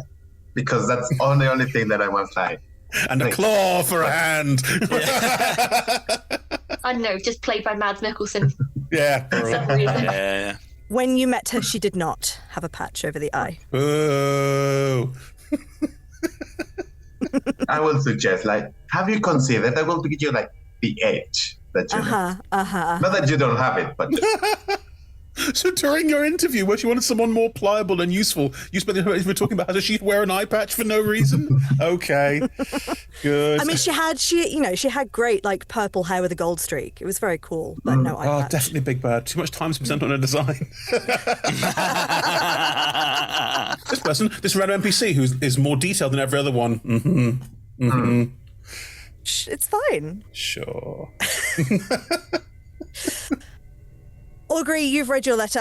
Have you shared any of that with the others? I know you've got a lot going on. You're keeping an eye on where Nyx and Marnie's went, and you've also clocked the exit.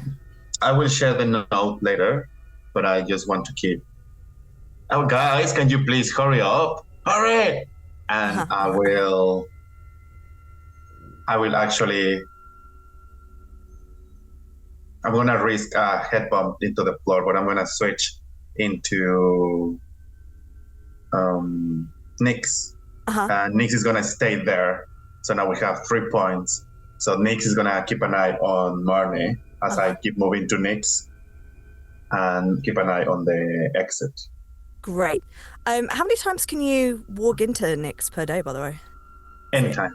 Amazing. That's awesome. Sometimes there's days that I just leave in the cat. That's all right. Phrasing, buddy. Amazing. Oh, to be able to do that. Your body incredible. would wither and decay, I'm just saying. Augury is okay with that, but Nyx, I think, is having a little bit of double personality disorder, yes. No. Oh, no. Sometimes Nyx doesn't know who's here. Sometimes Nyx is like, nipples? What are my nipples? Like, oh, wait, I don't have nipples. Meow. Nipples, surely. Yeah, cats have nipples. Yeah. I'm going to say Grunak. Garnet, you managed to get out of the vent just in time to see Augury sort of about to fall. So if you want to make a little dex check to catch Augury's walked out form, you can, or you can just let him fall over. I just see it as the final pull out is like the Winnie the Pooh pop out, where I just sort of shoot across the floor, roll, and catch Augury in my arms. Well, I mean, make me that check first. We'll see how stylish it is. Would that be acrobatics by chance? Oh, I suppose it would be. Oh, yes. Oh, thank you. That's a 15. All right, not bad, not bad. Yeah, it's not like. I mean, there's no one really. I mean, Grunak can kind of just see it through the end of the corridor, but there's no one really to judge you or give you marks out of 10. But it's it's a solid 8. There's a little wobble. It's not the perfect superhero pose, but it's pretty good. Augury is fine. You catch him. It's all I good. adjust it before Grunak comes through, so it looks like I landed really professionally. Great. Grunak, you spot that as you're coming through. Augury, you walk into Nyx, who's canonically great at looking at things. Nyx sat in the canteen area of the mess hall, watching Marnie's walk towards the kitchen area. Looking around, you spot a tentacle. Spectral. I Start grab to drift. Tentacles. Tentacles. And that's where we're going to stop for break. No! We'll catch you all in 5-10 minutes for... Oh gosh, we've ended up with tentacles again. I do apologize. See you then. Bye! We love tentacles. Sorry, does Augury have a kink for tentacles? Probably. No, Ali does. That somehow doesn't make it better. Hello everyone, and welcome back to Nexus. Josh was ready. Totally ready. Yeah, all good, all rested, Yeah. all had your sausages. Good. Brilliant. Excellent. When we left off, we were starting to explore the leisure suite and mess hall area of the Nexus Arts facility. Marnie's had very sensibly gone off on their own, heading towards the kitchen inside the canteen area. And Augury had walked into... Is it warg when it's a cat? Or does it have to be a warg to warg into it? No, because walked into birds in Game of Thrones, so walking is now no longer just wolves. The word's been co-opted. Fair enough then. Augury had wargaried into Nyx. Walgery! You've done a wargary. And had spotted in Nyx cat form whilst Marnie's was walking into the kitchen one way. Behind them, there was an approach of... I did say tentacles. I meant to say tendrils. Oh.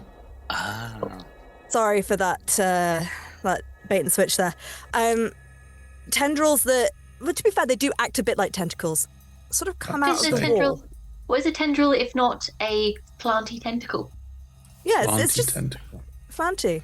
Flanty? Flaunty. It is now. This tendril flounce. Was that Rihanna's new out of the plant? wall. Like, what is it? A flaunty tendril emerges out of the wall, Oh. Nyx/Augury notes, and is followed by another flaunty tendril, and yet more, and sort of bulbous, hooded shape on top. One might say it looks a bit like a jellyfish, actually. Just appears Great. through the wall. Hate that. Yeah. Meanwhile, Augury has de-Wargaried and has been flapping at Garnet, yes? Not flapping, just Why?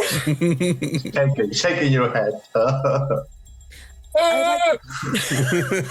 And Grunak is just emerging from the secret passage, and Ingress is just behind Grunak. I'm going to be kind and say that the distance from the secret passage to the entrance of the mess hall proper is 30 feet. Just so we all know our layout. Could you all please roll me initiative? Nick, I still have advantage, don't I? You certainly do. Thank you. Clarity, am I still in the vent? Yes, you're just behind Grunak. Awesome. Hey, Nat. Sorry. Nat. Yeah. When we were waiting, when some would say resting earlier, Oh, yes. were we resting for a yes, you're short amount of right. time? I would say yes, it was a short Thank amount of heavens for time. that. Strong spit dice, excuse me. rested. Yes. I do apologise. Yeah, I said that I would consider it when we mentioned it before, and then in the break I said that it was a short rest and I would bring it up immediately, and then I got distracted by tendrils and wargering. So it's your own faults, really. But yes, you had a short rest earlier while you were pottering about and looking at bodies and sneaking down corridors. Great. Just great. Awesome. We'll note that out of the lot of you, Grunak is still looking a little bit battered and bruised. Well, it might be fine. I'm now is he fine. all right? I was up until we decided upon that short rest, and then Grunak has had a lovely. I too was looking a little battered, but now I'm fine. Mended. Oh, great. This is good. Lovely to hear it. Go on, what initiatives? 20. Not 20 for money. 15 for English? 18. 18. Amazing. 18 for Garnot. 13 for Ogre.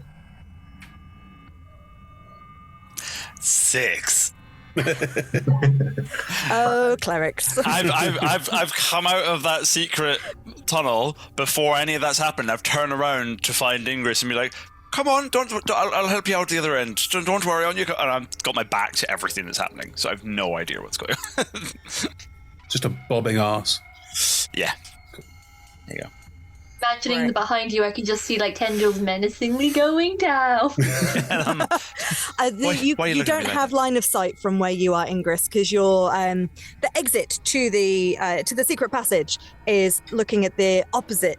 Let's say if we were north south. No, I can't be bothered with all that.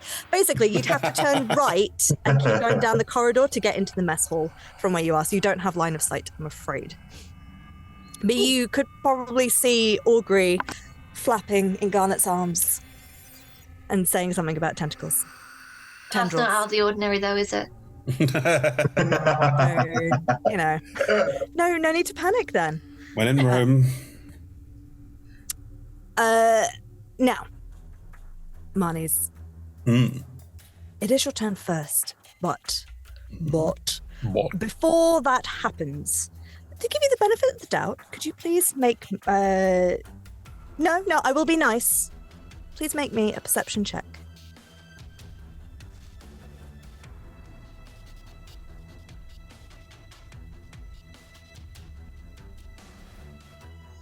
Great. 5. Okay. Could you please make me an intelligence saving throw? Ah, no. Oh, that isn't that bad. It's just 10. Okay. Good. Yeah. So you are walking towards the kitchen. Mm-hmm. As you get to the doorway, suddenly it turns dark, just the doorway, the entrance to the doorway, and starts spinning vertically like a dark twisting portal. And from the actual edges of the doorway itself, sharp teeth, spikes start to descend down towards you. Right. So that happens. Okay. Could you please... Yes, good. The teeth descend down towards you. What would your instincts be? This is pre your turn. I think my instincts would be to back up. It would be a, oh. Mm-hmm. What? And then turn around. Sure.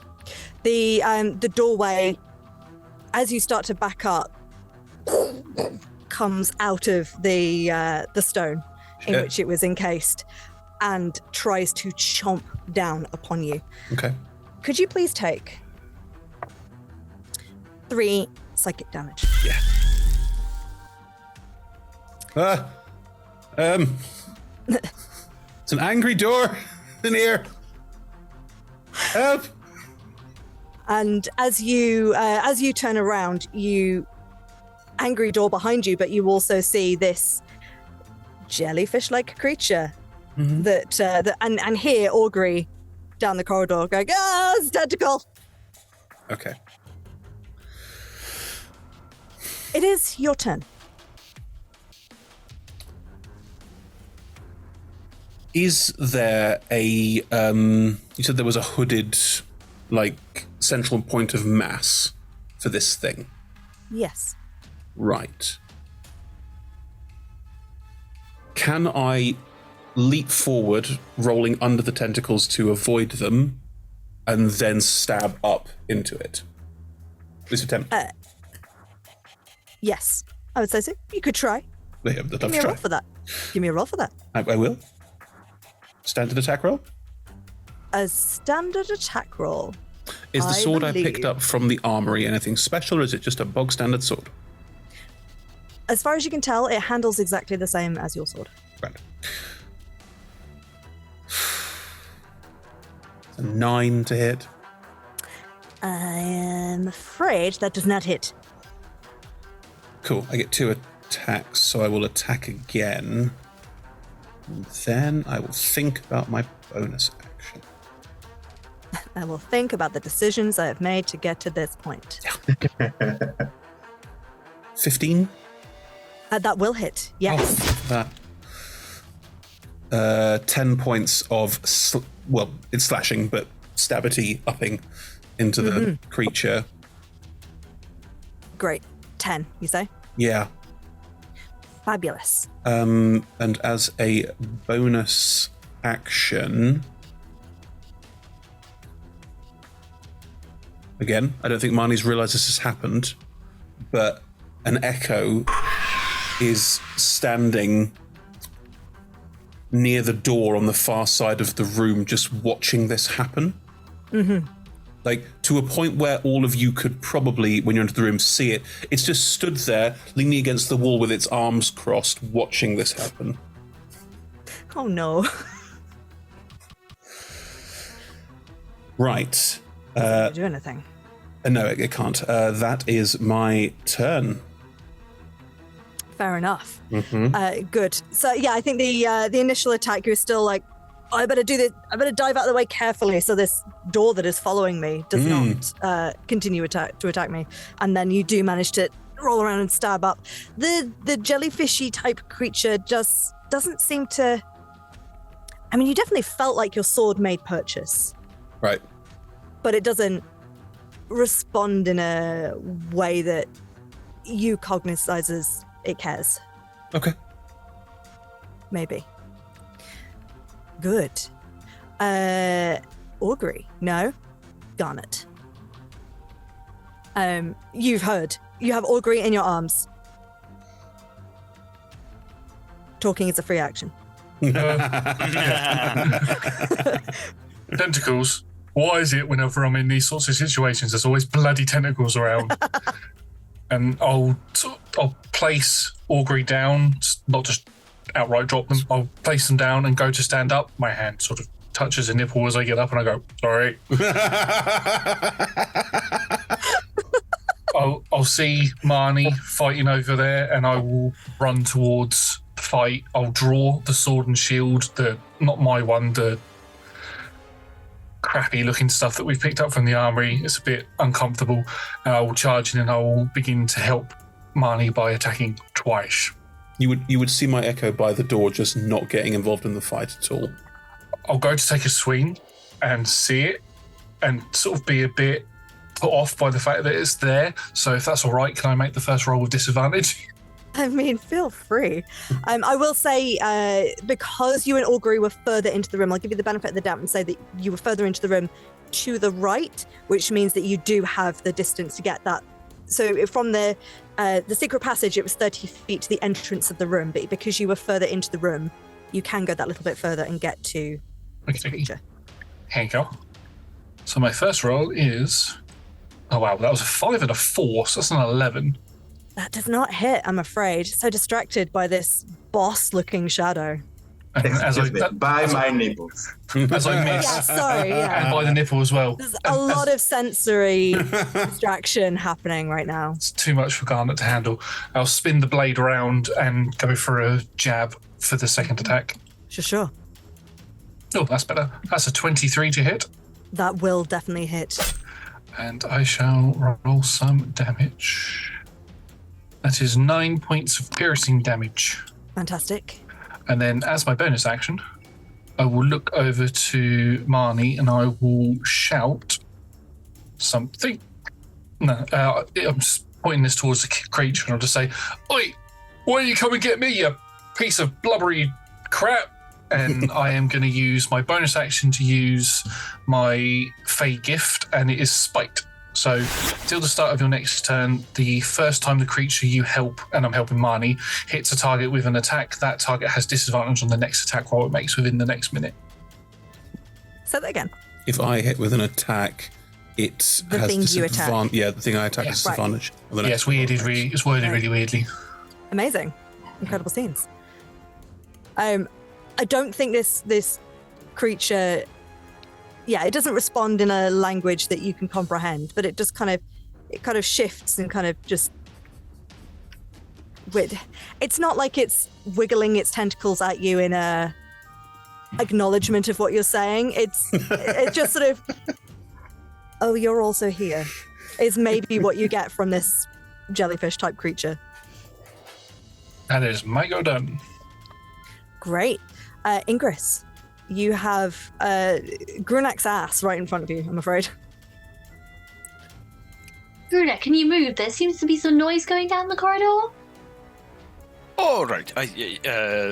Yes, of course. Yeah, move on. No, hold on. It's a little bit of a drop at the end of this. I just got to get myself all sorted, and then I'll. There's no drop, it's This Oh, isn't on the the floor. best view. wait. Which way? What? Oh, no. I've got this all backed around, and. Dear. If it's taking that long, I might give you a shocking grasp just to try and Wow! move you a little. Hey, Move it all, guides. can we attack I mean- each other? Can we give ourselves a disadvantage for no good reason? Yeah, of course you can. It's fine. Why not? Remember that part where you were saying, "Did I trust you"? Do you remember that part? I remember that part. Are you going to go? You can't hear? There's screaming. Oh no, I can hear it, but I for some reason apparently can't move very quickly at this moment in time, and you're much faster than me. What if I lie down? To go back around, a crawl back through the... I think it would take longer than 6 seconds for you to go all the way down and around. Is there anything you can do from your position? I'm sorry.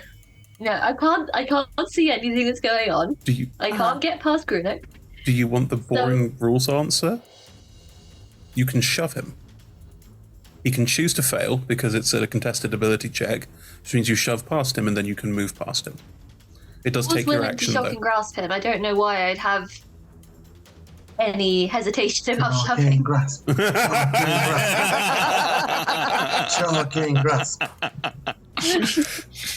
Yeah, so you could do that, and then you could at least get to a position where you could use a bonus action yeah. or something from a distance, but you couldn't get to the creature itself. I don't think you probably would want to anyway. Honestly, like shoving, I have -2 strength, Doesn't and matter. Grunak is... You can choose to fail. It doesn't matter. Oh, right. I can flat fail it. Oh, okay. I just go, you know what? I don't normally touch colleagues' butts, but We're gonna have to fill out so many forms after this. what a first day. Great first impressions. Yep. Grunak, do you choose to fail? Absolutely. No, yes, I do. I just got to check. Yeah. It's such a move to say no. Why would I? We're stuck here now. What does it look like as Grunak tumbles out?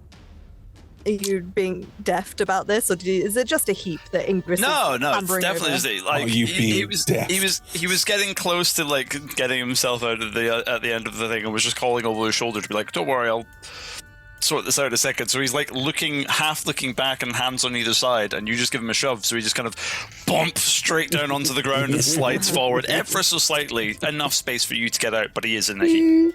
Sure. Right. We'll say that as Ingrid kind of clambers out, she does kind of step on your hand a little bit and goes, sorry. But if anyone was to see, her face is just...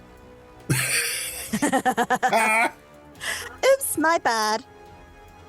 Oh God, I'm so sorry. Making enemies of the healer, are we? That's fine. You don't see the face. You don't know. Insight check. No, it's fine. Brunak has eyes in his butt. Anyway, so you get out of the secret passage. You manage to. Are you head? I'm assuming you're heading towards the metal. Yes, Yeah. great. As you get closer, you can't get fully to the edge of the into the room, but you can now see this jellyfish-like creature with Garnet and Marnie's fighting it. Okay. And a snarky-looking shade. And a very snarky-looking shade. Nice. Is there a way that I could, for example, get a cone that wouldn't hit anyone but hit the jellyfish? I think canonically Marnie's was under it. Aim up. Oh, damn it. Aim up. Yeah, if you like lean down and try and point up, you could probably just get the top of it. Was Garnet, when you came into the room, which way did you go around? Did you just go straight towards this thing? Yeah, I reckon I would have probably gone towards it, and I would be probably slightly to the left. I reckon that first attack where I saw the shadow stood there probably would have took me off guard a bit, and I would have been out of position a little bit. All right, you've convinced me. Go on. Okay, cool. Because Ingress is very keen to get to the next floor where the interesting stuff is, she's just going to fire a fireball at it. Is that not your action? It would be an action, yes. Because the shoving was your action, so you can. I can spend a sorcery point to make it a bonus action. Sure, great. A fireball is not a cone, must I check? I can't read. I am illiterate. Honestly. Fireball or fireball? Oh yeah, it's a free 20-foot to- radius sphere. I cannot read. But you can choose. But you can choose the center, so you can put it up, so it just hits the top part. It's not big enough. The room. It's got a normal sized ceiling. Ah, How big's the room now? It's a long room. What's it? 60-foot radius. 20 foot radius, so 40 foot diameter. You could probably just about stick it on the far side of the wall to just catch it. But it's a dex save to avoid the effects, isn't it? yeah. Yeah. No, but you're trying to do it so it's outside of the range for Marnie's and Garnet anyway.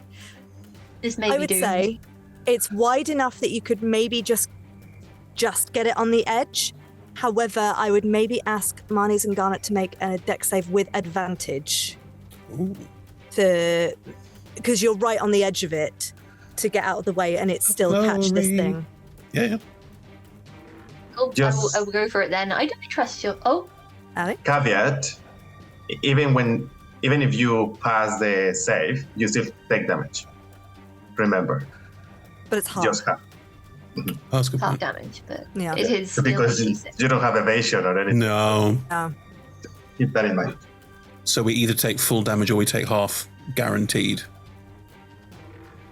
Well, That's- it looks like I shoved Granak for no good reason. You have. No, but you're there. Do you not have any bonus action spells? It doesn't matter because sorcery points mean you can upcast. So you turn a spell into bonus action. That's fine. Have you got no other attack spells, Evie? Yeah. So I've got Shadow Yeah. Blade, so I could summon a blade. Okay. Or Crown of cantrips. Madness wouldn't do much at the moment because it's just one person. I could hex it, but I could Mind Sliver it. Yeah, because Mind Sliver makes it worse at attacking us anyway, or us better at Ah. attacking it or something. And you'd roll double the damage dice because you're level 5, so it's already started. Okay. Yeah, sure. I will spend a sorcery point to cast Mind Sliver. Can it make an intelligence saving throw? It Is it can smart? sure try.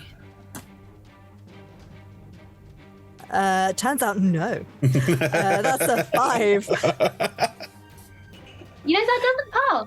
No, I didn't think it might. 6, 7, 8, 9, 10. No, it takes- Go, finish. The thing is, I want to use silvery barbs because I need advantage.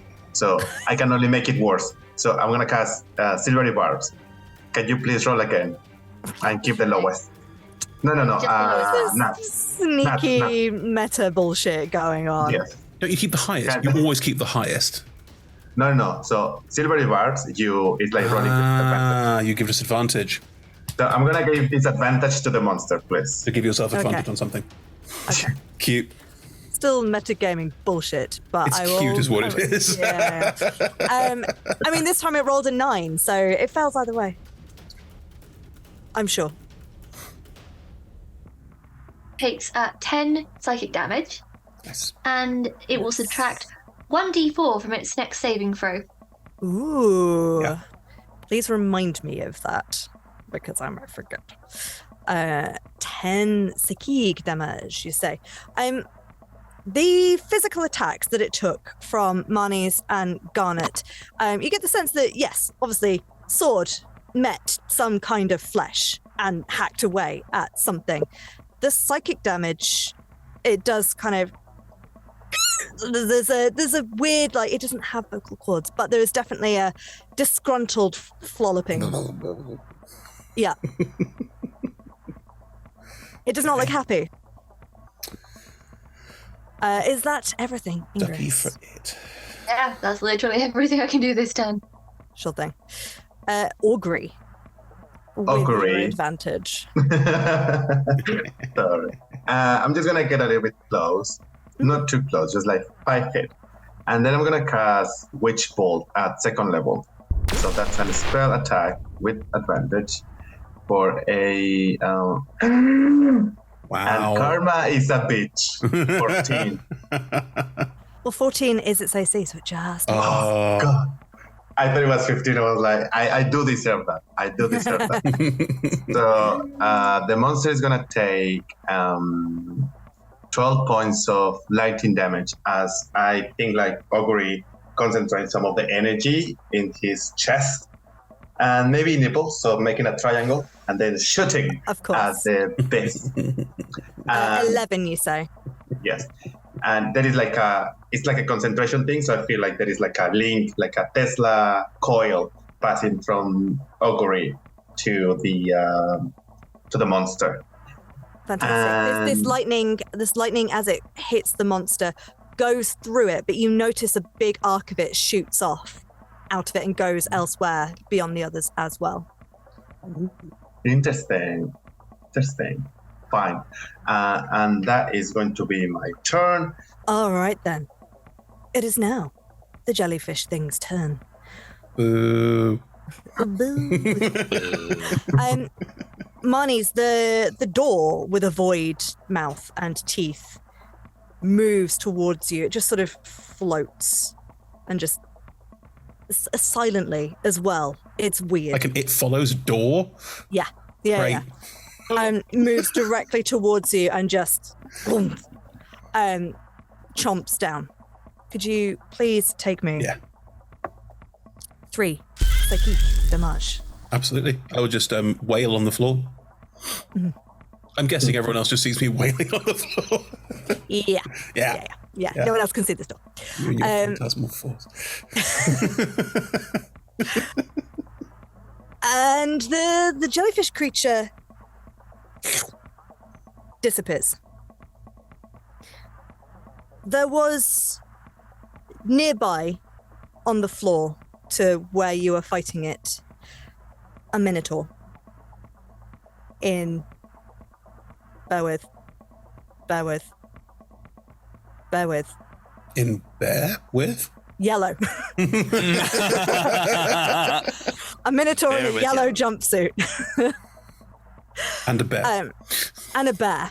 Yeah, there was just a small teddy bear Oh. Yeah. That the Minotaur was Why holding. did he bring it to work? It's weird. She. Oh, sorry. Why did she bring it to work? It's weird. Well, I mean, now she stands up slowly, Oh, good. jerkily, releases a Minotaur cry. What do Minotaurs sound like when they roar? Angry cow. Yeah. There you go. Intimidating, no? And drops the teddy bear because it is irrelevant in this moment. And Shit. is, yeah. You know what? This Minotaur is also happens to be holding a crowbar. Oh, no, it's not. She's wearing yellow. It's security. She's got a sword. In fact, she's actually got a great axe. Wow, that went from suddenly not bad to...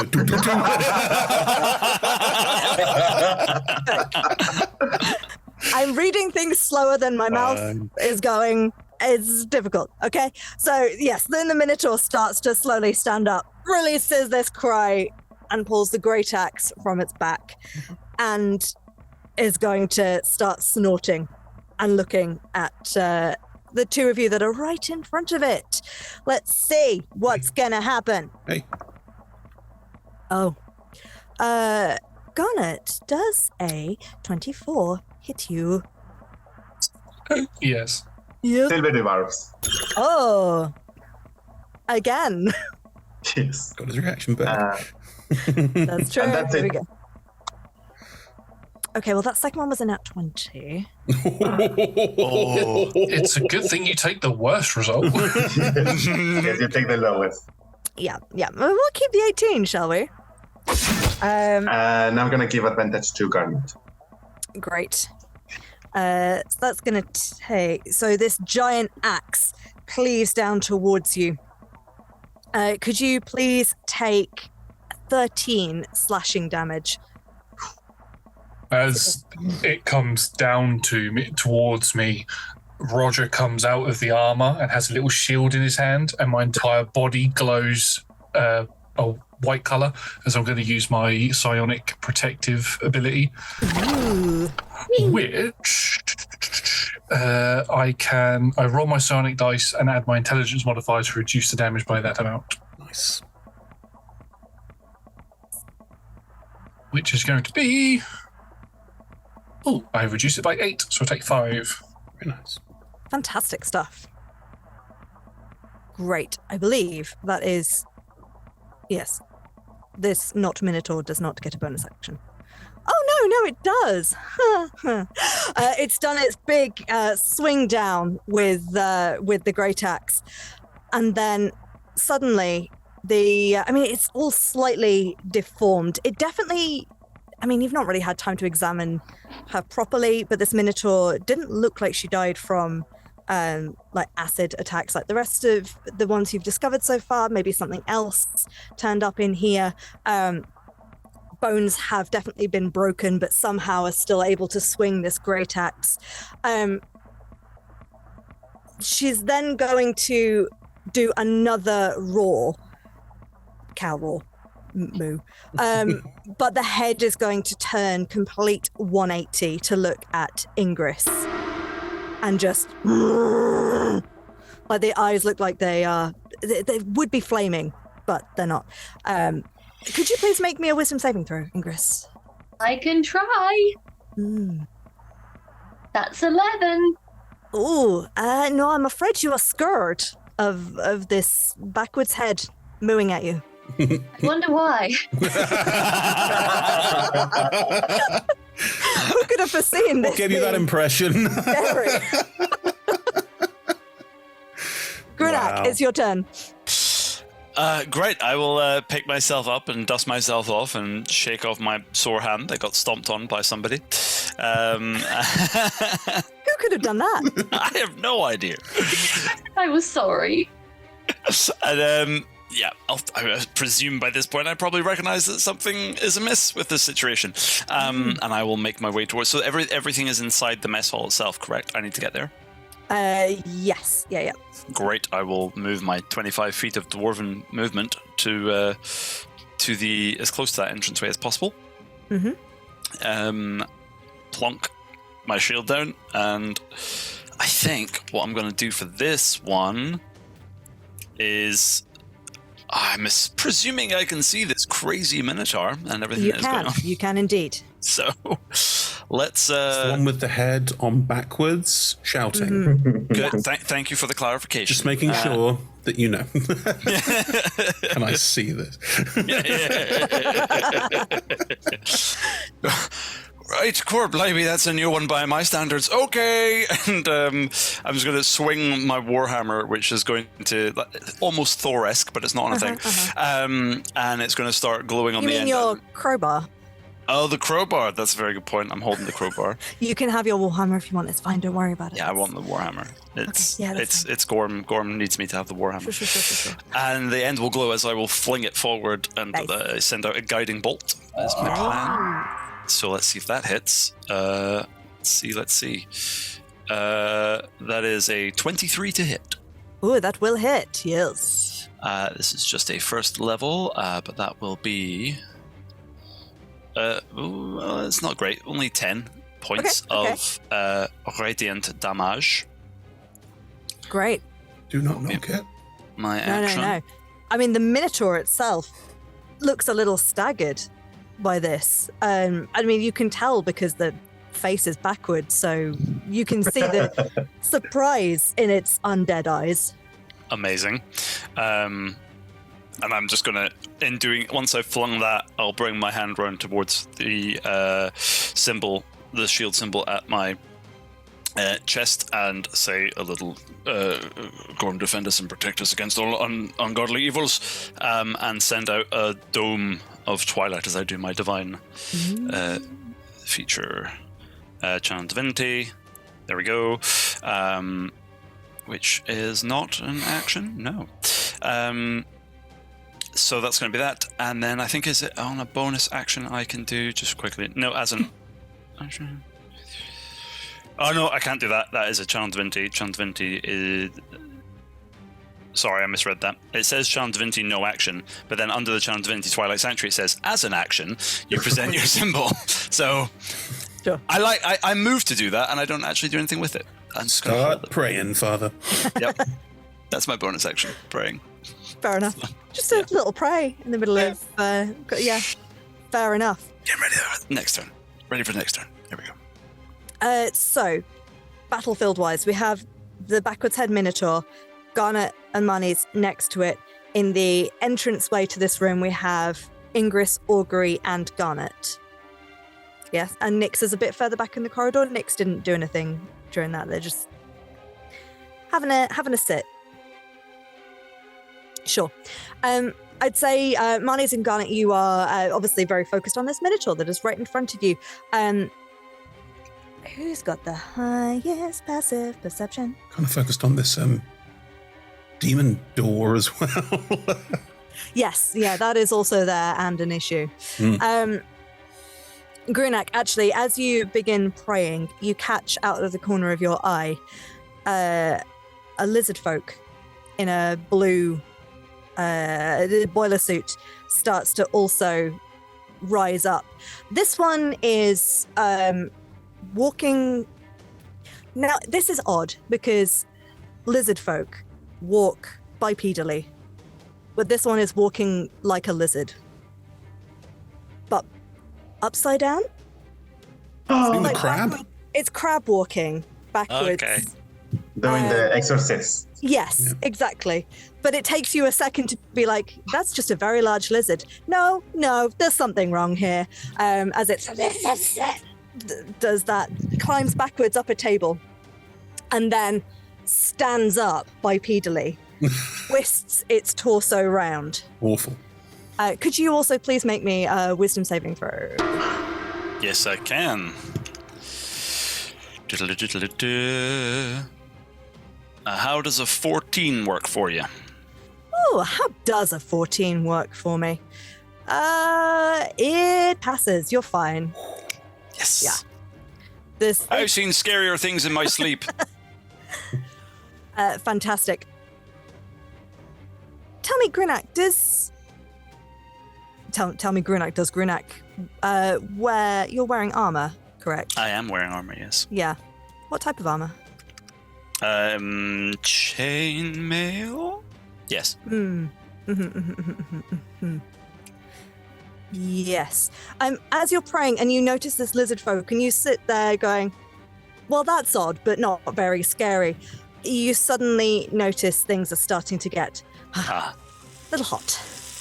Little hot around around the arms, around the chest. That's unfortunate. The lizard has spun round and sort of thrown its hand out towards you.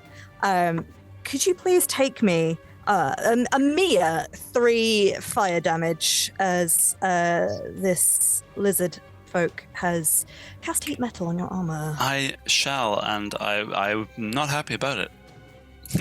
Yeah. How dare you? Apparently you must succeed on a constitution saving throw or drop the object if you can. I would argue you cannot drop your armor unless you take time to take it off. So we'll skip over that. Good. That is the lizard. Definitely just a lizard. Marnies, I believe we're back up to your turn. Cool. There's a door chewing on your foot. Yeah. Minotaur.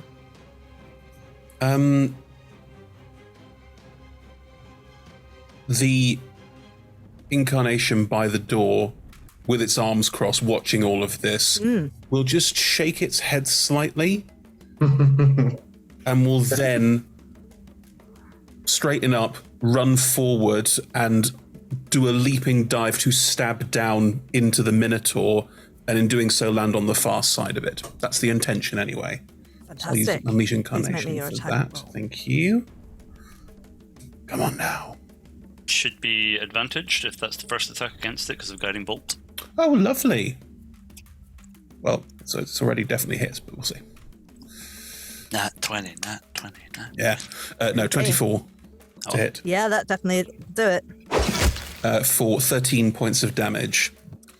Fantastic. What does it look like as the echo shreds through the remains of this individual? The Echo is confident and knows what it's doing and appears to have all of the poise and training of a fighter of Marnie's level, but none of the worry or fear. And as it leaps through it and sort of tears a cut through it, it won't even look to see whether the hit landed. It's that cool. And as the Minotaur starts to crumble, the Echo will reach down to Marnis, holding out a hand, and for the first time ever will speak. And will just say in Marnie's own voice, "Get up." Nice. At which point... Does everyone else hear that? Yeah. At which point, Marnie, still shaken by being chewed on by a door, will blink, see the hand, grab hold of it unthinkingly, will get up, and will just take a second, and then move towards the lizard to attack it instead. So I've got 2 more attacks still. I'll give you the option, just so you know. The Minotaur collapses as it is destroyed, but the jellyfish creature appears out again and is still there. So you're welcome to move to the lizard folk if you like, but this is floating. No, then I will attack the jellyfish. Definitely not a Dybbuk thing. That's good. Just because you've studied all of the monster manuals. I know. I didn't recognize it. So that's 2 attacks from Marnie. Oh, thank God. 21 to hit. Yep. And a 10, so only one of those hits. For 7 points of damage. Okay. But Marnie's up, the Echoes sort of, they're not quite back to back, but they're standing kind of like in the mini, like they're standing basically next to each other and ready to both take on this weird jellyfish thing. Badass. It's still floating. It's definitely, if it could look staggered, it is. It's on the back tentacle. Good. Just got that, sorry.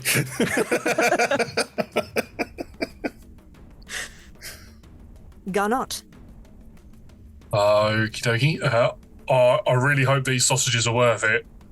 I'm gonna sort of knowing when I attacked the jellyfish, could I tell that my sword wasn't doing a lot to it? It was probably doing something like half damage, almost like it was resistant to non-magical attacks. Fair enough. Okay. So what I'm going to do is I'm going to jump backwards. So I've got a bit of distance between myself and the jellyfish. I'm gonna draw out. No, I'm not gonna do it. Draw that out. I'm gonna sort of grunt a little bit and go. Ugh.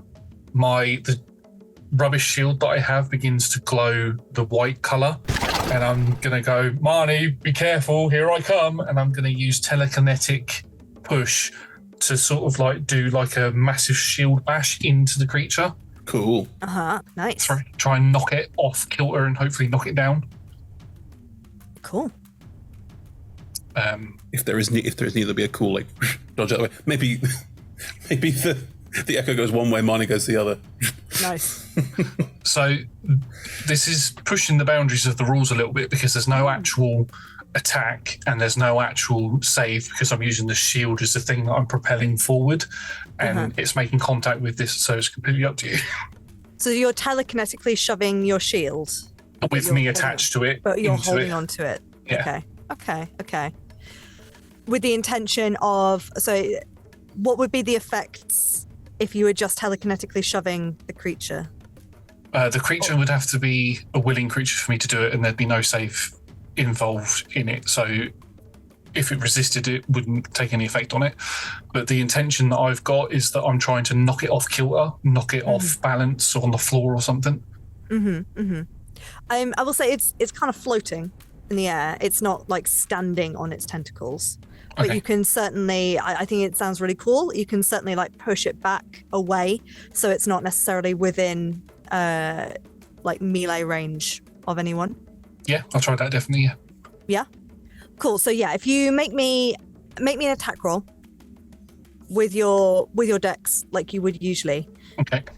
So I would say usually this is intended to be a shove, purely just movement. I would say that maybe because you've moved round, remind me again, how far does your telekinetic push allow you to go? 30 feet. 30 feet. Okay, you are too far away from the opposite wall, but I would say that you could maybe use this to almost like Minotaur charge this creature into a table nearby. Nice. Yeah. I think that would be quite cool. Do you want me to roll with proficiency or without proficiency? I would say as if you're doing, with proficiency, like you're doing a dex-based attack roll. That is a 25. Oh, amazing. So I think you plow through a table and then you slam it into the next one along. Now, obviously, this thing is floating in the air, so it is floating. The main body of it is above where the main bit of the table would be. But you manage to angle your shield a little bit, so you knock it down into so it's through the first table and down into the second table. I'm going to allow that to do. Could you please roll me a D8? D8, I certainly can. Oh, that's a 1. Maybe. It looked cool. It looks really cool. And it is away from everyone else. That was the aim. Great. Good work, Garnet. And that will be the end of my turn. Great. Ingress. Skadoosh. Was I scared of the jellyfish or was I scared of the Minotaur? It was the Minotaur that you were scared of. Nice. So now that it's down, you're suddenly like, oh, actually, I think I'm okay. Yeah. Okay. So can you give me the lay of the room again? I'm getting a little fussy with everything moving around. Yeah, that's fair enough. So you're at the entrance of this room. It's a long rectangular room, but the entrance is on the long side. So it goes a long way to the left and the right, and then it's about 40 foot across to the other side of you. Just to your left is Marnie's and their shadow looking all badass. Beyond that is Garnet, who's just shunted the Dybbuk into a table. And then more to your right, there is this creepy lizard thing. And right next to you is Grunak going, That's not creepy. Ow, it's hot. And Augury is like next to there smouldering as well. slightly. Yeah. It's all burnt hair. It's a hairy man. Nix is chilling out behind you, just having a sit. Having the best day. Yeah. So it's Garnot with the jellyfish. Yes. Okay. In which case, I would just Ingress will kind of shake herself like, that was absolutely horrifying. Okay. How far away is the lizard person? It's about 30 feet. So In fact, it's probably less. It's about 25. Just like a bit on the angle to the right. In that case, I will summon my massive shadow blade. Yeah. Do a bit of showboating and give it an attack. Amazing. Please give it an attack roll. Okay, so it's 24 to hit. That will hit you. Oh yeah. Wow. Okay, and that's 2d8. And okay, so it's 8, 9, 10, 11, 12, 13 necrotic damage. Nice. The lizard is looking perplexed. Do you have any bonus actions? Anything else you would like to do? So summoning was my bonus action, and Sure. action was doing that. I guess if you'll allow it, I can just You do a can bit put more Final Fantasy pose. showboating, like if you I've got this. Yeah. Yeah. There's a big slide in with the sword, and then you kind of hop back, and you're like in your pose, waiting, kind of idling slightly. And then there's a little bit of an almost cutscene where I kind of level it at the thing, and then Yeah. Do you balance on one foot randomly or like really awkwardly in a way you can go, humans don't do that? Yeah, it's on one foot, almost like it's like I'm trying to float a little bit. Mm-hmm. The lizard in reaction as it takes the hit does make a kind of noise, and then it's like it hops backwards and then hops back forwards again, but without actually moving its muscles. Yep. Like the sprite was trying to show that it had taken damage. So a little shake as it went. Yeah. Did it flash red as it got hit? It is flashing red at the moment, actually. Yeah. A little number pop up of some arbitrary number. Well, the number was 13. Ah, right. Yeah. If it's Final Fantasy, it's going to be like 4,000,002,000, and you go, and I didn't kill it. Fine.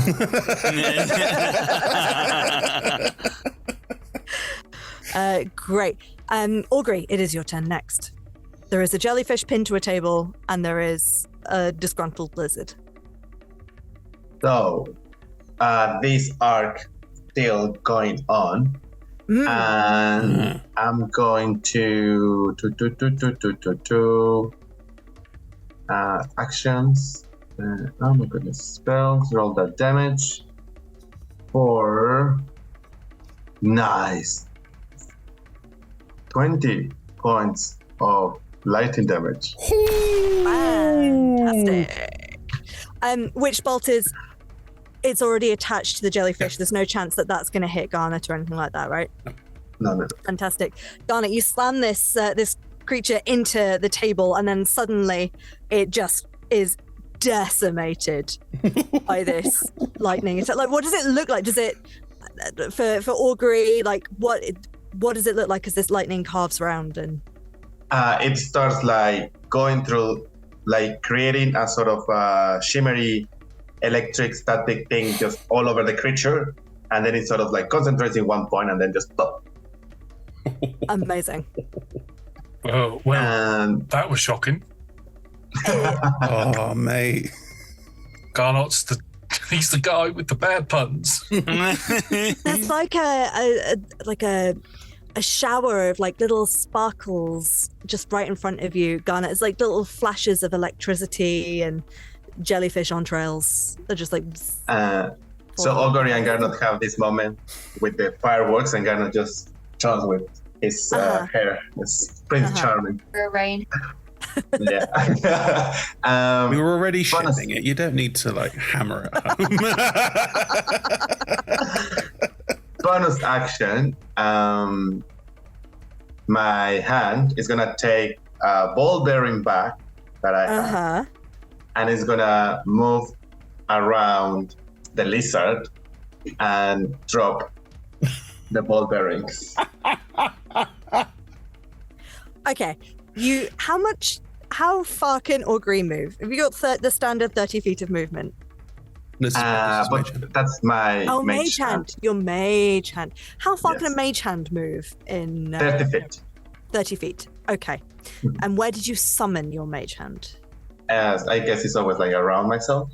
Because it's got to take the ball bearings. Right. Okay. Yeah. The lizard folk is 25 feet away, so you can get around the other side of it, but you can't do a full circle. You could like get around the other side of it and throw them at it, but you might get Ingress as well, because Ingress is next to it. So let's say it's me and then the lizard and opposite side Ingress. Ingress, I'm assuming you went straight towards the lizard folk. You didn't go all the way around it before you attacked it. Yeah, I was just straight towards. So as you're and looking also, at it, Ingress is directly between you and the lizard. So, and I guess and I guess Ingress is trying to make melee attack. So I'm not gonna put any ball berries between Ingress and the creature, mhm. but maybe behind the creature, just stop the Sure. movement. Yeah. You can do a little arc behind it, the ball Yeah. bearings, just in case. Great. That's it. Fantastic stuff. Well, the first one is obliterated. So, Grunak, it is your turn. Ah. Well, I won't go around the back of it then. Please feel free. Do it anyway. Go Do on. it anyway. Don't come running round and slip on the ball bearings. If Don't let everything anyone else tell you what to do. gone, if everything else is gone, and then it's just this lizard that is making me feel all hot and bothered, then Just this lizard. Oh dear. for the moment, It I looks think great in blue. I will just focus on the lizard, is Ingress between me and the lizard? Yes. Cool. I'll just step slightly around to the side so I can focus on it a bit more, and ask it to make a dex saving throw, please, whilst I try to sacred flame it. Ooh, nice. That was a grab my 9. Yes, I grab my symbol Nice. and grab my symbol away from my melting armor. Apparently, I'm like, right. You want to talk fire? Here you go, and have some holy flames. That will be very nice. 12 points of radiant damage, please. Fantastico. I do need to just double check. That's good. No, yeah. No, you're all good. You're all good. Your armor does not get hot again until the lizard's turn. However, your 12 points, what does it look like as you obliterate this lizard with your holy Hey. fire? Fantastic. I will. I pull the symbol away from my chest slightly, which is this shield, and I hold my warhammer in front of myself as well, and sort of mumble a little prayer and look out, and a sort of flaming shape of a hammer appears above the lizard, and then just drops down on top of it into like a cylinder of flame, and that is the sacred flame that drops upon it and Fantastic. melts it into ash. Incredible. Through the flame, the fire and the flames and the ash of the Scary. lizard melting, you do see another of these jellyfish creatures pop out of it and appear in front of Ingress, looking annoyed in a jellyfishy type of way. Right. Wasn't expecting that. Okay. That's all I got. Great bonus action. I really can't do anything as a bonus action. Literally, I'm looking at my bonus actions on here, and I'm like, my bonus actions include 2 weapon fighting. I didn't hit it. I already cast a spell, so I can't even do that. So there we go. I'll move around slightly. You could get closer to it if you like. Not that much closer, thanks. Where, out of interest, from where I'm standing, how far away is everyone altogether? I think Garnet would be the furthest away. So how far away is Garnet from me? Okay. This involves maths. Now, Sorry. Ingress is 25 feet. Augury is next to you. Marnie's and their shadow is about 5 to 10 feet-ish into the room, slightly to the left. And Garnet has gone, what did we say? I don't think you went the full 30 feet, so you've probably gone another 20 feet beyond that. So Garnet is 25 to 30 feet away from you. Then it's kind of fine. All I'm going to do is kind of sidle around slightly to be more like the center point of the whole group, effectively. Sure. Because if I need to do something that's going to cover everyone, I want to be in the middle. So Great. I'm just prepping myself. That's all I'll do. That's fine. Lovely. The jellyfish creature is going to shift its body and throw out its tentacle towards Ingress. For a... No. I mean, it would a 19 hit you? Yes, it would. Yeah. Yeah. I'm afraid so. So this, the tentacle, it doesn't wrap around you, but it sort of whips around and sort of pulls a little bit, and it feels necrotic-y to the value of 9. Please. That's smart. And I'll just see if I can still keep up my shadow blade. Okay, that was a 15 on the dice, so that's fine. My shadow blade's still around. You also Ow. notice that 9 damage feels a little bit more permanent, or at least 6 points of it do. Maybe temporarily no. permanent. Your hit point maximum is reduced by 6. For now. Oh, do it to the sorcerer. You were there. You were the one who entered melee combat. Sorry. You're not sorry at all. I'm not. That being said, the creature, I mean, how intelligent is it? Yeah, it's going to try and start floating away from you. Please make me an attack of opportunity if you would like. Fantastic. So that is a 19 to hit. That will hit, yes. Fantastic. Let's get these d8s out. Come on. Give me my revenge.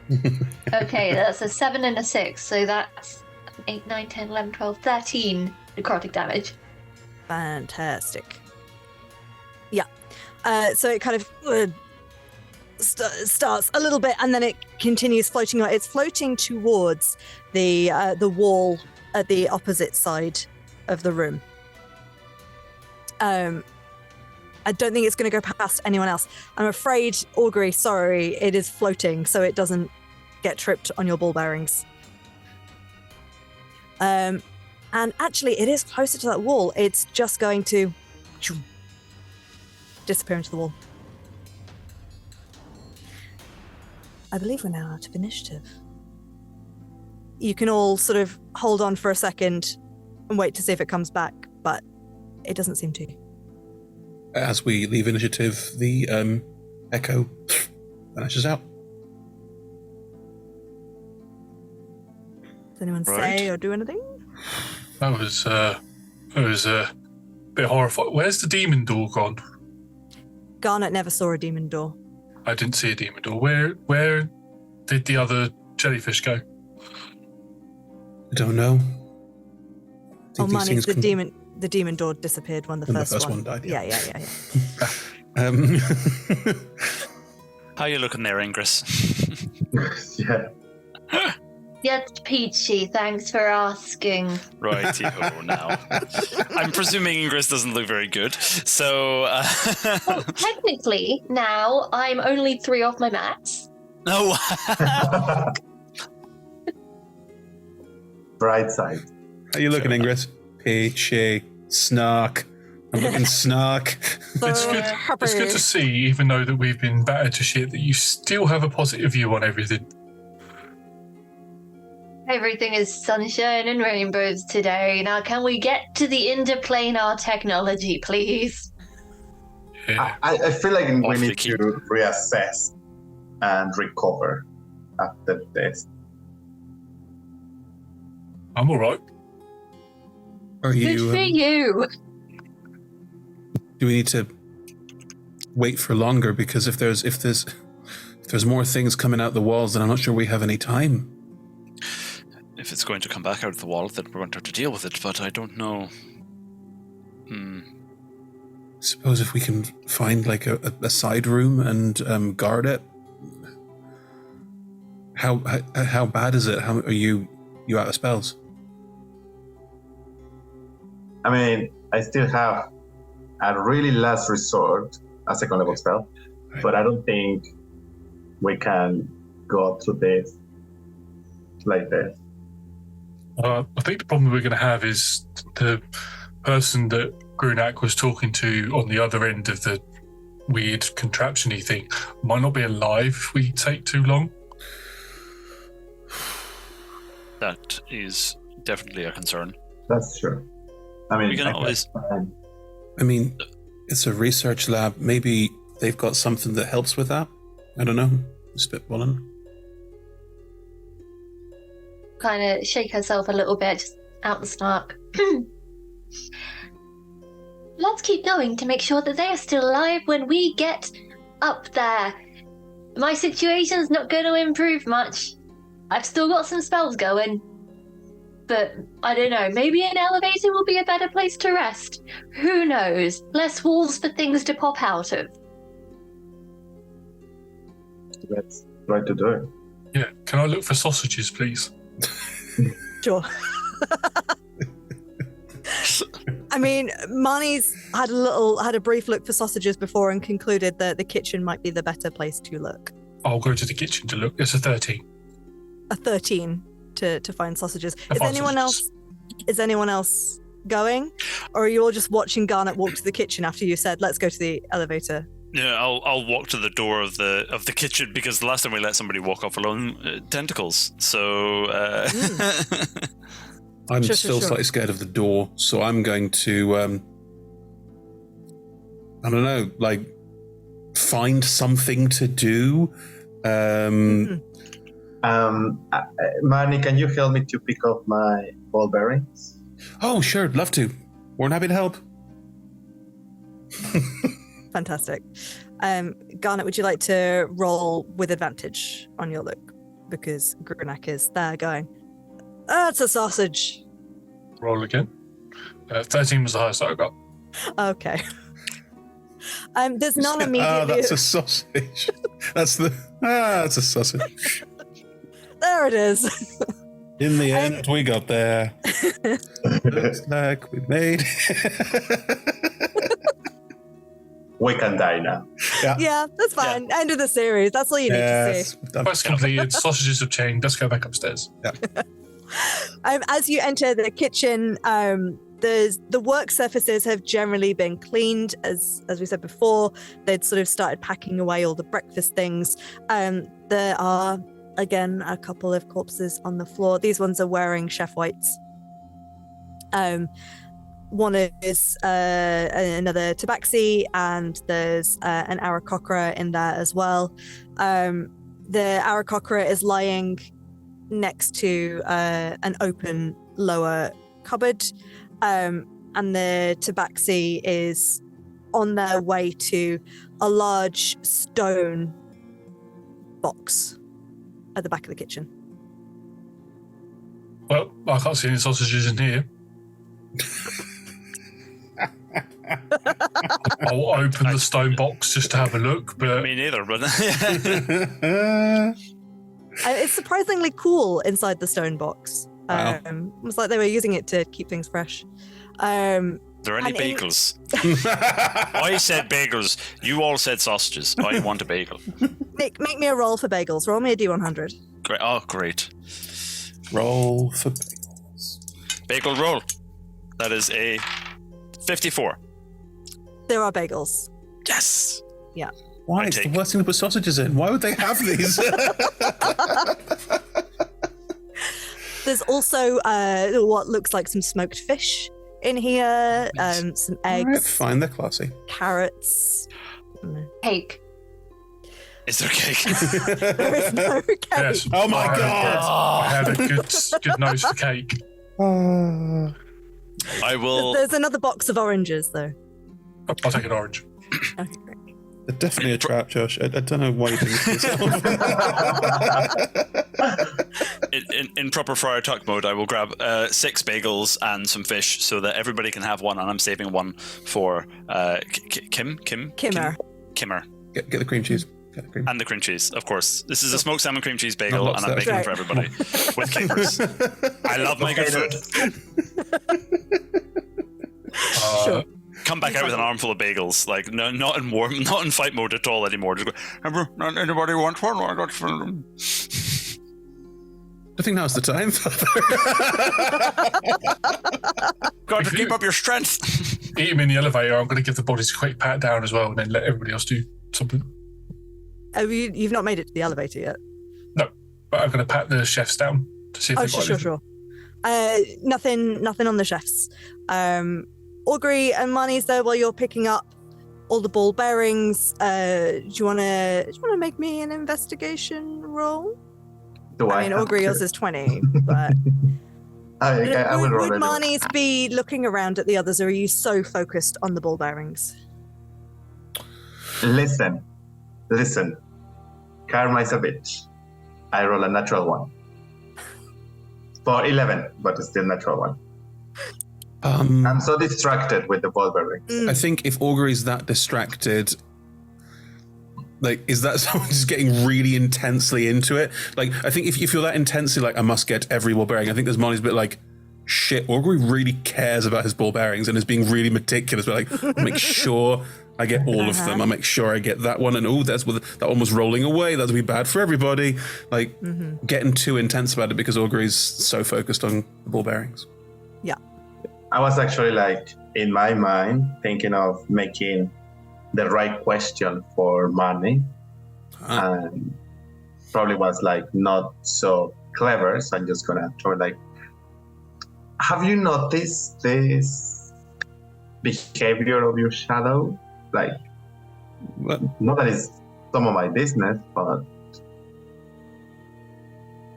I just want to make sure that you're okay.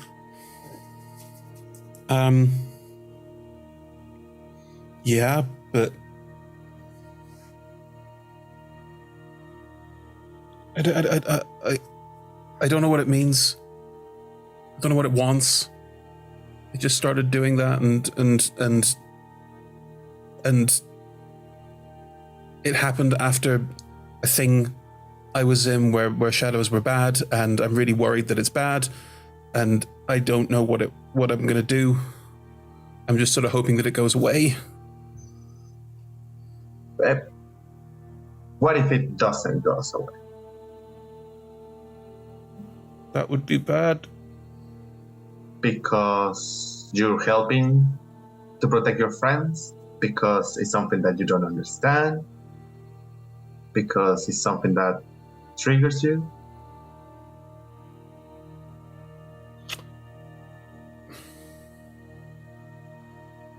When we left Baldur's Gate, I was with the guard, and we were trying to help people when all the shadows came to life, and they were horrible. So many dead people. But what I just saw, this thing was supportive, was trying to help you. Maybe not in the right way, because sometimes we people don't have the right words or the right tools to express what we feel, but was, to the best of its abilities, trying to help. What does it want? What does it want with me? We can find out later, but we need to be sure that you're not afraid of it. Okay. I'll try. Okay.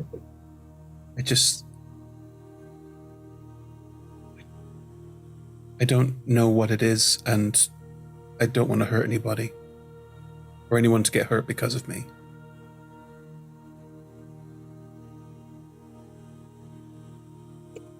I don't think there is that risk on the table. And even if there is an accident, we would understand that it's not your intention. and we will ask Grunak to heal us up, and then move on. You're right. Okay. Yeah.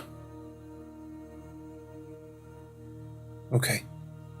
Now I think I smell sausages and salmon. See, I think you don't smell sausages. They don't have bad enough. Just wrap this sausage in some salmon. Yum, yum, yum. Gris, are you still in the room while they're doing this? Because they were picking up the ball bearings. I mean, you could be tactfully not close if you wanted to leave them to a private conversation, or you could be tactfully close enough to snoop.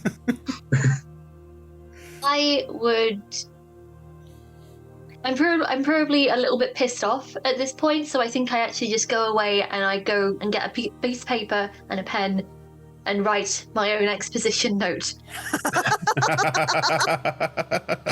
Yes, please, yeah. Amazing. Do you want to tell us what it says, or do you want to save that for next time? I will say that on one side, it says, in the event of my death, Ingris Asunder, give to Kaifos of Misty Steps Interplanar Travel Agency. I write my message on the other side and place it in my bra. Nice. I would hope that no one would be searching your body that closely. Yeah. Upon your death. If Ingris dies, we're not going to go looking in your bra. No. But if I think I'm about to die, I will take it out of the bra. Okay. Take this before I go. Sure. It's warm from my boobs. Adds to the magical glow. And the pen is scratch and sniff. It's strawberries. Marnies, as you're finishing this conversation with Augury, concerned about the intentions of your shadow, I mean, Augury, you're probably eyes flicking to the current. I mean, Marnie's does have a static, like a standard shadow, right? And it then appears and does stuff. I mean, my static standard shadow does behave slightly weirdly. Yeah. Like moves slightly too slowly. Like it's like, oh, you're moving over there. Woo! Like it's got a certain amount of like it's not quite right. I mean, it's funny that actually, as you're finishing that conversation, you both clock that it's sort of where you might be standing with your hands just sort of as if you're talking. The shadow looks as if the hand is reaching slightly to the side and is pointing to one last ball bearing that you had missed before.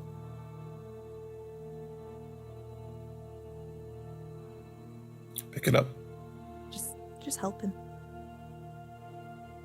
As you pick it up, you notice there's it was underneath a table, and a chair had sort of fallen nearby, so it was harder to see until it was pointed out. There is a note under there as well. Could you please roll me a d6? Yay! My shadow is my friend. Everything's fine. It's a 1. It's a trap. Ah. The note one is you written in say. poison. You die. Augury, you've not really had time to share the note that you looked at No. before yet. You've not mentioned it to anyone. Yeah, I will wait for when everyone is Yeah, together. sure. So Marnies, you don't recognize, but the voice that you hear would be familiar to Augury when you share info. As predicted, Jurok Antoni has no dedication to our success. He left without word, having used our resources and equipment for months. Despite coming on board claiming to be specialized in planar magic, Tusk keeps insisting we call it nexomancy, but I refuse. Antoni's main output here ended up being grotesque butchery. Biology of all practices, honestly. The only trace of him left is an overgrown grub in the lab. I'm not sure what he's expecting me to do with it. I'll see if Kimmer has any suggestions. It'll be a good test of their creativity. Meanwhile, Now that we know we can focus down the harmonics of different planar locations to resonate most with pockets of civilization, the key is reducing the weave drain on the user. It continues to frustrate me no end that this power is already in the fingertips of those in charge, and yet the Lord's Alliance continue to gatekeep the knowledge under some pathetic performance of moral panic. No matter. We'll get there. They can't stop what they are unaware of. And I am patient. I think we'll leave it there for tonight. Thank you very much, everyone, for playing, for your fightings and your characters, some lovely moments, and we'll see everyone in a week. Thank you for joining us for tonight's show. If you enjoyed it, we're going to be playing this for the next 2 Monday nights, 6 p.m. GMT, 10 a.m. PT, and on Tuesdays we're also playing Fracture, our long-term campaign. Chris, episode 2, how's it going?